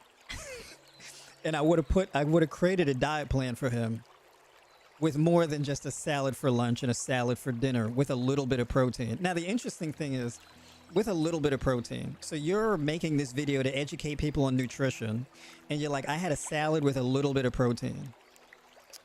So when you say you had a little bit of protein, what does that mean? How many grams? What kind of salad? When you say a protein, no one eats a protein, right? You eat foods that contain protein. You eat foods that contain fat. You eat foods that contain carbs. You eat foods that contain protein. And the accumulation of all the foods that you eat possess these three macronutrients. So when you say, and I have a little bit of protein and a couple salads in a day and I had arthritis, this information seems a bit sparse. Right? Like, oh, I was morbidly obese with all kinds of health conditions and arthritis because I had a salad for lunch, a salad for dinner, and a little bit of protein. You cannot mathematically gain 100 pounds and be 100 pounds overweight by eating 2 salads a day with a little bit of protein. Right? So mathematically, it's highly implausible. This is the thing with the media literacy thing where if you're going to tell a lie, it has to be at least somewhat plausible. In my elbows, in my foot so bad, I was going around on a mobility scooter. I could barely walk. So, and maybe this is toxic masculinity, but I wouldn't go on the internet and lie to people and say, hey, salads crippled me to the point where I was in a motor scooter, right? I wouldn't say that publicly, right? I mean, I want to be like, hey, you know, if I end up in a motor scooter, it was from like some tragic accident or something. I don't want to be put in a motor scooter from a salad. I'm stronger than that. I'm I'm more durable than that as a human being, right? I can't go out like that. So even if that wasn't the truth, I wouldn't admit to that. I definitely wouldn't lie and say that because it's embarrassing. But okay. I had IBS. I was farting 500 times a day. A thing that people don't understand, they're like, well, plant-based versus, carnivore. I'm just eating a regular diet. I'm not trying to be, well, the average American, they don't realize it, but they're eating a predominantly plant-based diet. You get up, you have... Your average American is eating a predominantly plant-based diet. This is amazing.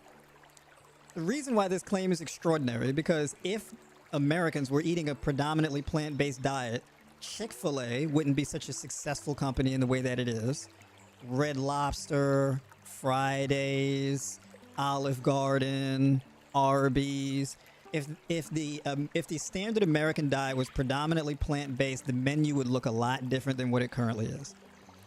And also, if the standard American diet was predominantly plant-based, animal agriculture wouldn't be making like 30 times more than plant-based agriculture as far as annual revenue. So again, mathematically, the lie is implausible. You gotta do better with your lying. All right, let's continue.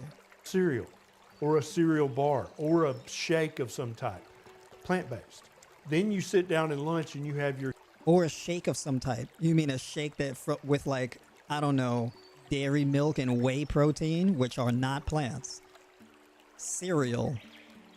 Cereal with milk protein, like dairy, which does not come from plants. All right. Your quinoa and your big salad and your this, that, it's plant-based. So your average standard American is eating quinoa and salad and I guess plant-based shakes and cereal. I don't know. What's amazing to me is the fact that he's saying this publicly where other people are going to see it. I guess if you're like a licensed professional, there are certain things that you wouldn't say publicly because, like, there's some kind of ramifications for it. Like, there's certain type of things where you don't want to get, like, you don't want to be among your peers and you say something that's really ridiculous and implausible very publicly, and then your peers hear it, and then you sound like an extraordinarily incompetent person who doesn't know what they're talking about, right?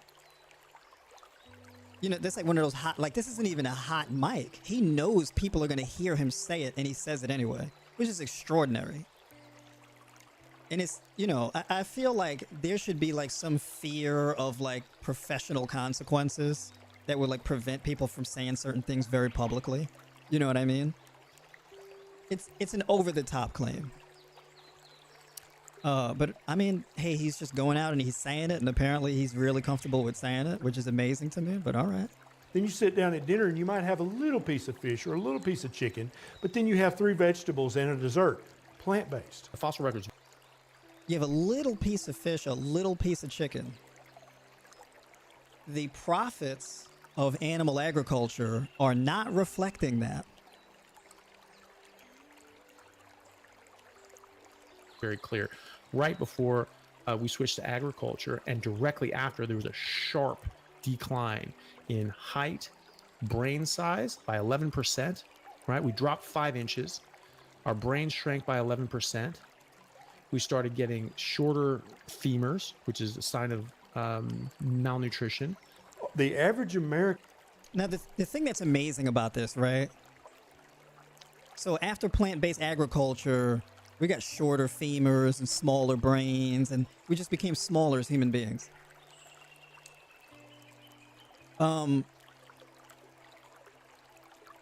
All living beings on the planet were larger than they currently are.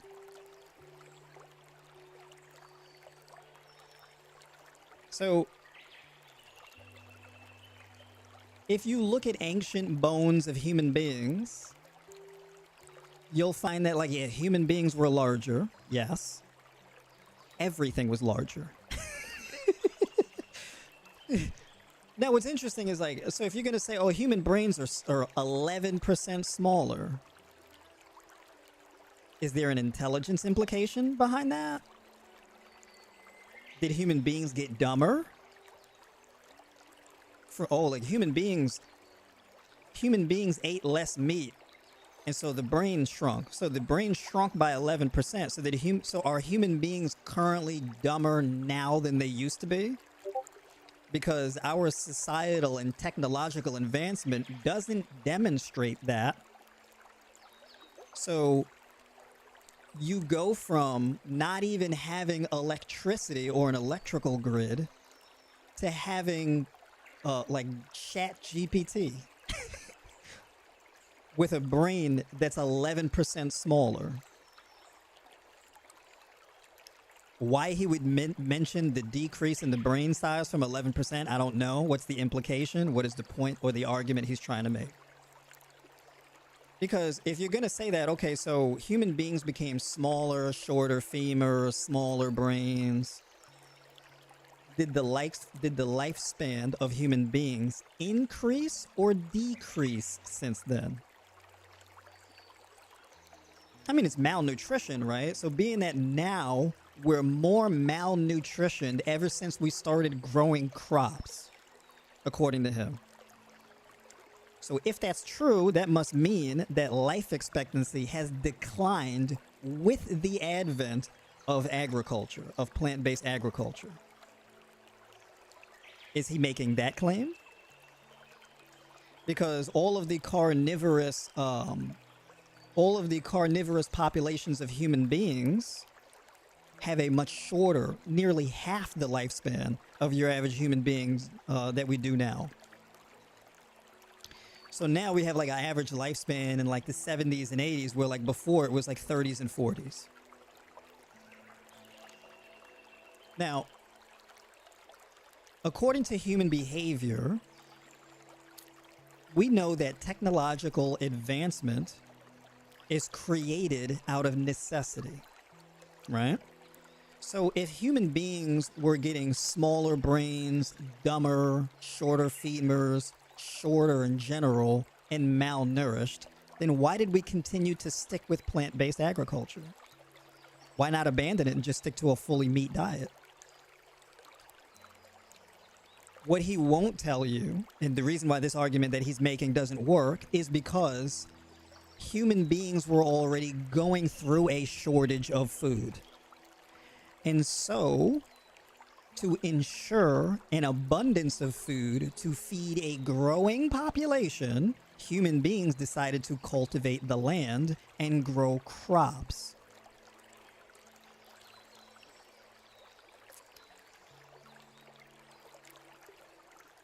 So, I mean, again, as a licensed professional, I would assume that a person shouldn't feel comfortable saying extraordinarily dumb things. Right? I would assume like he should know better. Because if you sit with that thought and really work through it and engage in seeking out evidence for these claims, you should know, ooh, this argument doesn't really make any sense rationally at all on any level. But I mean, they're just rolling with it. This is very surprising to me. So this is golden content right here. Let's see if we could squeeze a few more phenomenal nuggets out of this one. 70% of their food intake is plant-based. And yeah, sugar, guess what? Sugar comes from a plant. Who knew? Guess what? Wheat, rice, oats, and corn, they're plants. There is absolutely nothing that you have to have. Nothing. There's nothing in plants or fungus that you have to have that you cannot get from meat. But there are things in meat that you have to have that you cannot get from plants. And while there such as, I want to know if he names those things. Let's see if he names them. are some good things you can get from plants, depending on the plant. It comes with, you get the bad with the good. And so, look, if you're starving, sure. So this is survival food. This is what the poor would eat historically for thousands of years. Oh, wait, name the things. Name the things. I mean, if you're going to say nothing. He's so firm and concrete in his conviction. Name the things. There's things that you have to have in meat. You have to have it. Such as? What are the things? We want to know what the things are. What are those things? I'm kind of disappointed because he didn't name the things. He's going into another thing now. What is he talking about here? Hold on. We need fat and protein too. That's what runs the animal kingdom. We can't turn plants into fat and protein very well. We can't turn plants into fat and protein very well. What does that mean? Like, I can't turn romaine lettuce into fat and protein very well. You should probably eat another plant-based food that has more fat and protein in it. I don't understand that. Like, we can't turn lead into gold very well either. I don't know what that means. Now, what you can do is you can eat food that contains fat and protein. You're not turning the food into fat and protein. The food contains fat and protein. I mean, he should have the education level to understand that we don't want to turn food into fat and protein. Food contains fat and protein.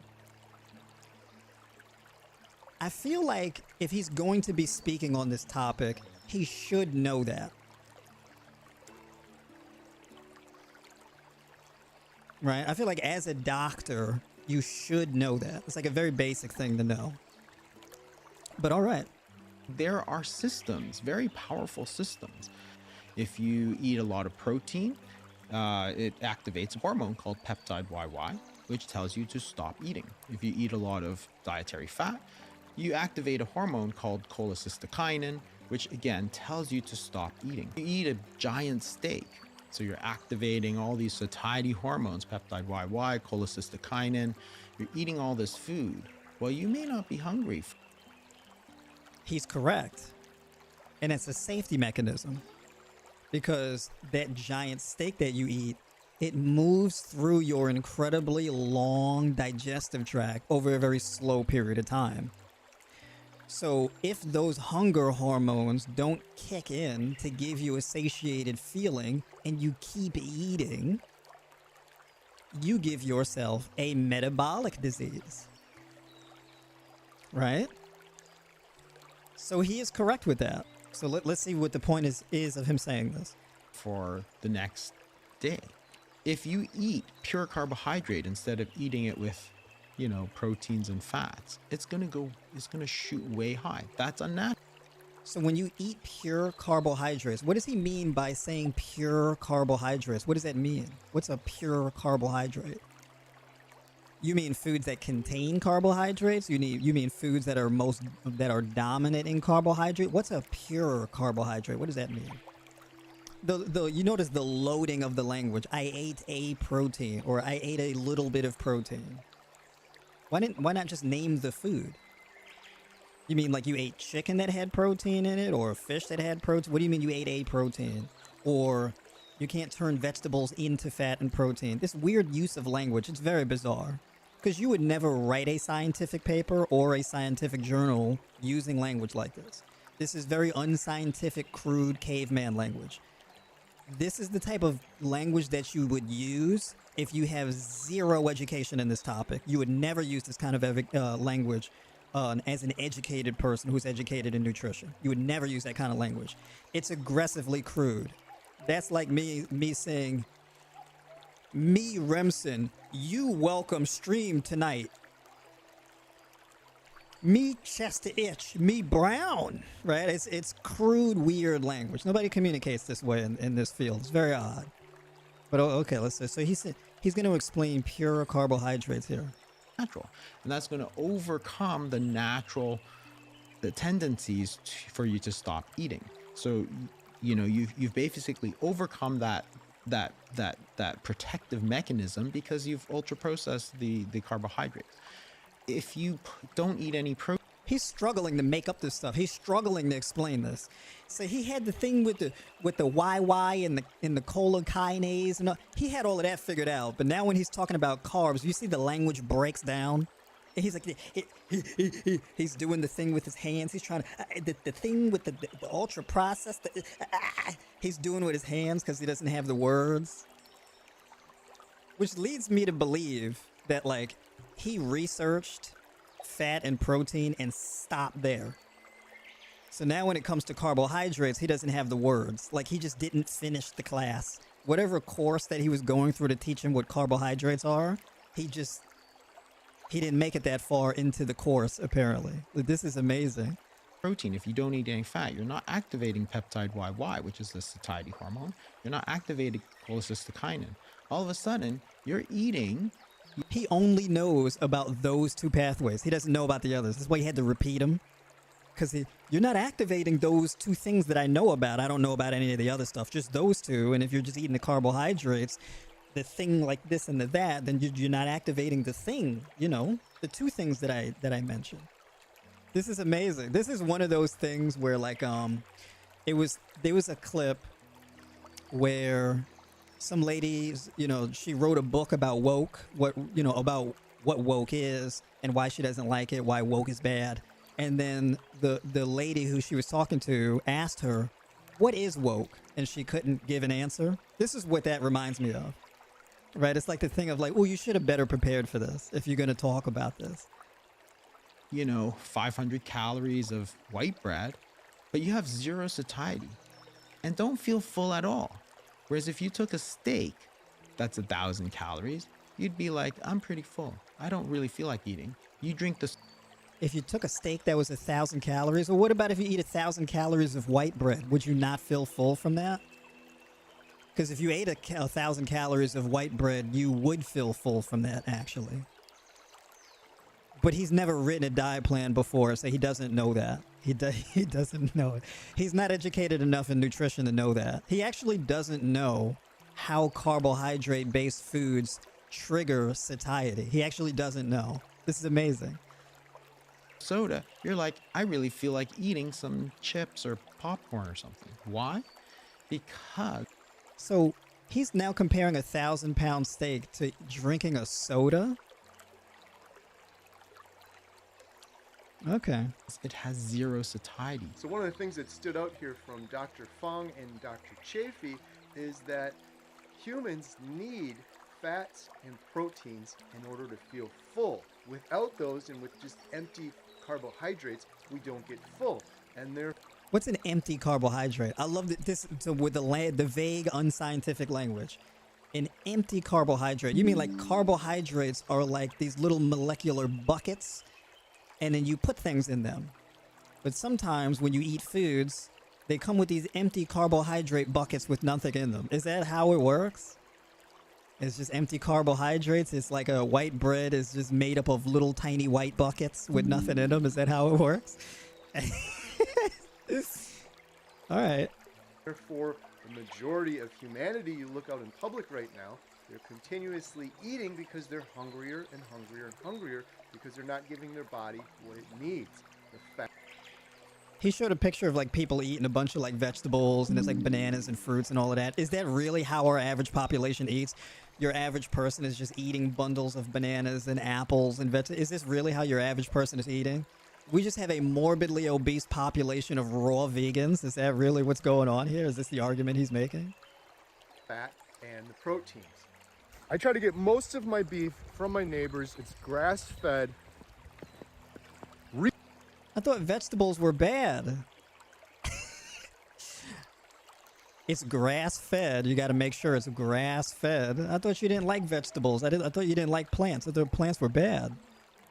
Regenerative farming. The cows eat the grass. The cows poop. The poop fertilizes the soil. The soil grows more grass. The cows' stomachs are amazing. They're able to pull all the... So he's now going to explaining, grass grows and then cows eat it. And then their gut is amazing. And they shit outside. And then the cow poop, it makes grass grow. It's like he just learned this yesterday. He like had a pause in between where he was thinking about it, almost like he forgot what happened. So he would go up in his mind and be like, okay, so they eat the grass and then... And then they poop and their guts are amazing. It's like he's just learned this as a fully grown adult.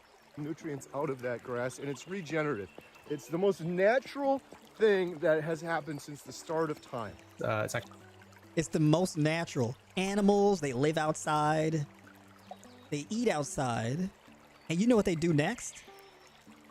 They shit outside. It's amazing. It's natural. All right. Okay. Well, they won't be able to do those things if you eat them into extinction. Actually, animals that make the environment fertile. So this is what fertilizer is. This is the defecation and urination and respiration of animals. And this recycles nutrients so that plants can have more available, that there's more available in the ground, in the soil, and that you can have more plants. When animals leave an area, that area turns to desert across the world. This has happened again and again and again. 150. You're advocating for eating all the animals. But if the animals leave the area, it just turns into a desert. Well, yeah, well then that's a good reason to not, like, you know, billions of human beings to just eat them into extinction. So it's like he doesn't realize he's making an argument against a carnivorous diet.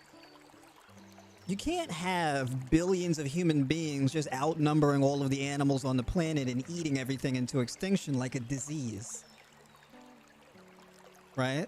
You can't be like, hey, we should all, as human beings, act like a carnivorous plague and just eat all of the animals into extinction. Well, if you do that, then there won't be any more cows eating and shitting outside because you ate them all. Right? Your population as a species is too large to do this. But what you could do is you could just leave the animals alone, and then you can just allow the animals to fertilize soil and then just eat the crops that grow in the fertilized soil. This is a pro-plant-based argument that he's making. They don't think through the things they say before they say them. They just say them. It's amazing. These are whole, fully grown adults. It's like they don't have premeditated speech. It's empty carbs, a protein, animals poop outside. It's just rambling. These like grown childish adults just saying things. And you eat white bread and you drink a soda and you feel hungry, but a 1,000 calorie steak, you feel full. But like, you know, empty carbs and buckets and, you know, cows poop and their guts and their stomach is amazing. It's just random kind of incoherent mushmouth stuff going on. Let's see if this lady sounds more rational, because she was basically like, yo, we can't be growing and eating carrots in mines, which I would agree. Yeah, we shouldn't. You probably shouldn't grow your carrots in a mine. That is true. I would agree with her on that. Years of mining your soil, what do you think is left? So if you think a carrot is going to be good for you, and you grow it in soils that have been mined for 150 years, now there's no more selenium, there's no more zinc, there's no more copper, there's no more of these fine things. You put chemical fertilizers back in because you don't have any animals, you don't have any manure to put back on there. Yeah, you won't have any animals or manure if you eat all of them. She sounds like a vegan. Now, the funny thing is, it's like, they put her name and then they put carnivore for over 65 years. And the funny thing is, like, she looks like it. They look like they threw like a bucket of flour at her. Like she's never, like she avoids the sun at all costs. So you're putting nitrogen, phosphorus, and potash, and maybe a little sulfur. Okay, that'll help the crop grow and look nice and green, and the carrot will look... Her lips are the color of the rest of her face. It's weird, like she looks very powdered. Doesn't she? I don't want to make fun of her. I don't want to do that. I'm going to be a mature adult. I'm not going to make fun of her appearance. It just looks odd, like she doesn't have blood under her skin. I know it's weird, you know, but I'm not going to do that. I'm going to be mature. I'm not going to do that's me, and I apologize. I'm not going to do that. Look beautiful, and the green on top of it will look beautiful, but there's no... It's just odd to her eyes too, right? She doesn't really have any pigment in her eyes either. Does meat remove the pigmentation from your body? I don't know. All right. Trace minerals left in there because it's not in the soil. Go back to your grade 5 chemistry. Minerals are neither created nor destroyed. Go to the periodic table. None of those things are going to come out of thin air. They don't come down in the rain. When we filmed Rancher, She's right. They don't come down in the rain. Well, actually, they kind of do. But I'm not going to be petty. For the most part, she is correct. They don't come out of thin air. That is true. But if you advocate for eating and behaving as a plague on the planet, you won't have animals to nurture the soil. So that is true. All right, let's see if there's anything else interesting here. I think this is good. This is going to be it. Let's see if this has anything else interesting to say here. Maggie, a carnivore now at 82 years of age, she's been eating the proper human diet for 65 years. It's the proper human diet. They haven't made the argument for that yet. They've basically been complaining about not enough feces in the soil, and growing carrots in mines, and human brains have grown by 11%. I don't even know what the argument here is at this point. I mean, are harmful chemicals and pesticides bad? Yes. It's not an argument against a plant-based diet. That's an argument against spraying all type of harmful chemicals on your plants. She gave us a master class on soil and the importance of nutrients in. Well, that's not really a master class, but all right. Are we good? Should I continue? Do y'all want me to continue, or I think that about covers it. I just wanted to share with y'all just how obscene. I feel like the claims have gotten worse. I feel like the rhetoric. I don't know. I feel like the rhetoric has gotten worse. Has it gotten worse? I feel like the claims have gotten more obscene.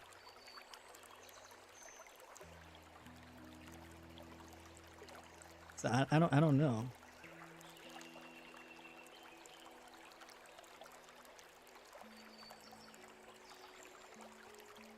Grassland is the future. I hope so. I hope so.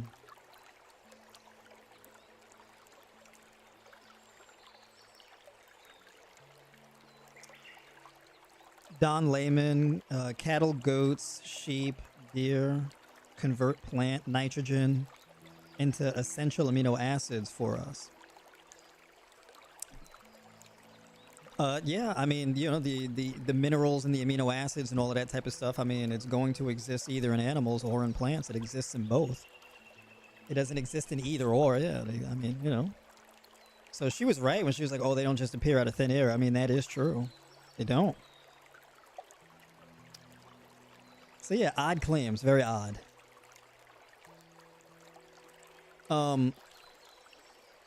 So, basically I look at these claims and the thing that's wild to me, and I'm like, it is clearly a media project, right?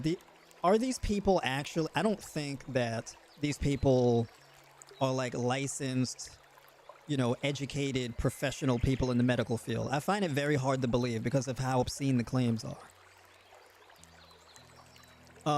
It's just, the claims are weird, right? The whole, ever since human beings started growing crops and eating and plant agriculture, it's just been shrinking and getting short legs and shrinking brains and all of this type of size. It's just weird stuff, right? You know what I mean? And there's no statistics given. There wasn't any, the guy still hasn't named what foods gave him arthritis. There hasn't even been an argument that shows the dangers of vegetables giving you arthritis. There wasn't even an argument made. So it's just ramblings about, I don't know, it's just rambling for we're 8 minutes into the video. I don't want to play the whole thing because it's kind of long. But, I mean, if it's going to go on like this, I mean, it's just obscene. So I'll leave it there. I just wanted to have a little bit of fun and kind of share with y'all some of the obscene things that folks be saying these days. You know what I mean?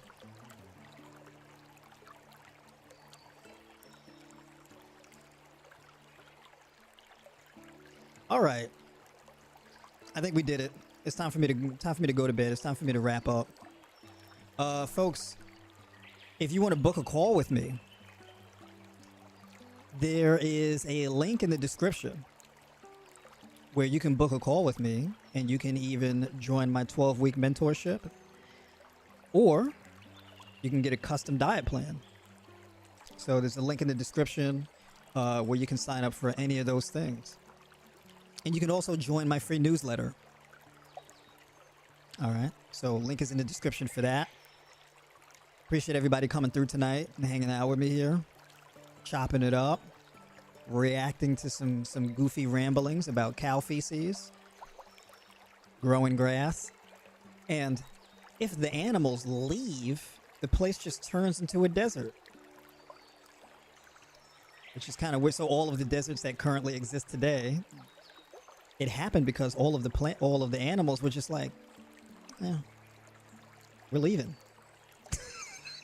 Just gonna leave. We're just leaving. We're gonna head out. You know, more than likely, a place turns into a desert because there was no water. And when there's no water, the animals leave. Come on, Anthony. Come on now. Come on. God damn. If the animals leave, it turns into a desert. You didn't think it had anything to do with water? Come on, man. Jesus Christ. All right, nah, for real, I'm done. I can't. I can't. Have a good night, y'all.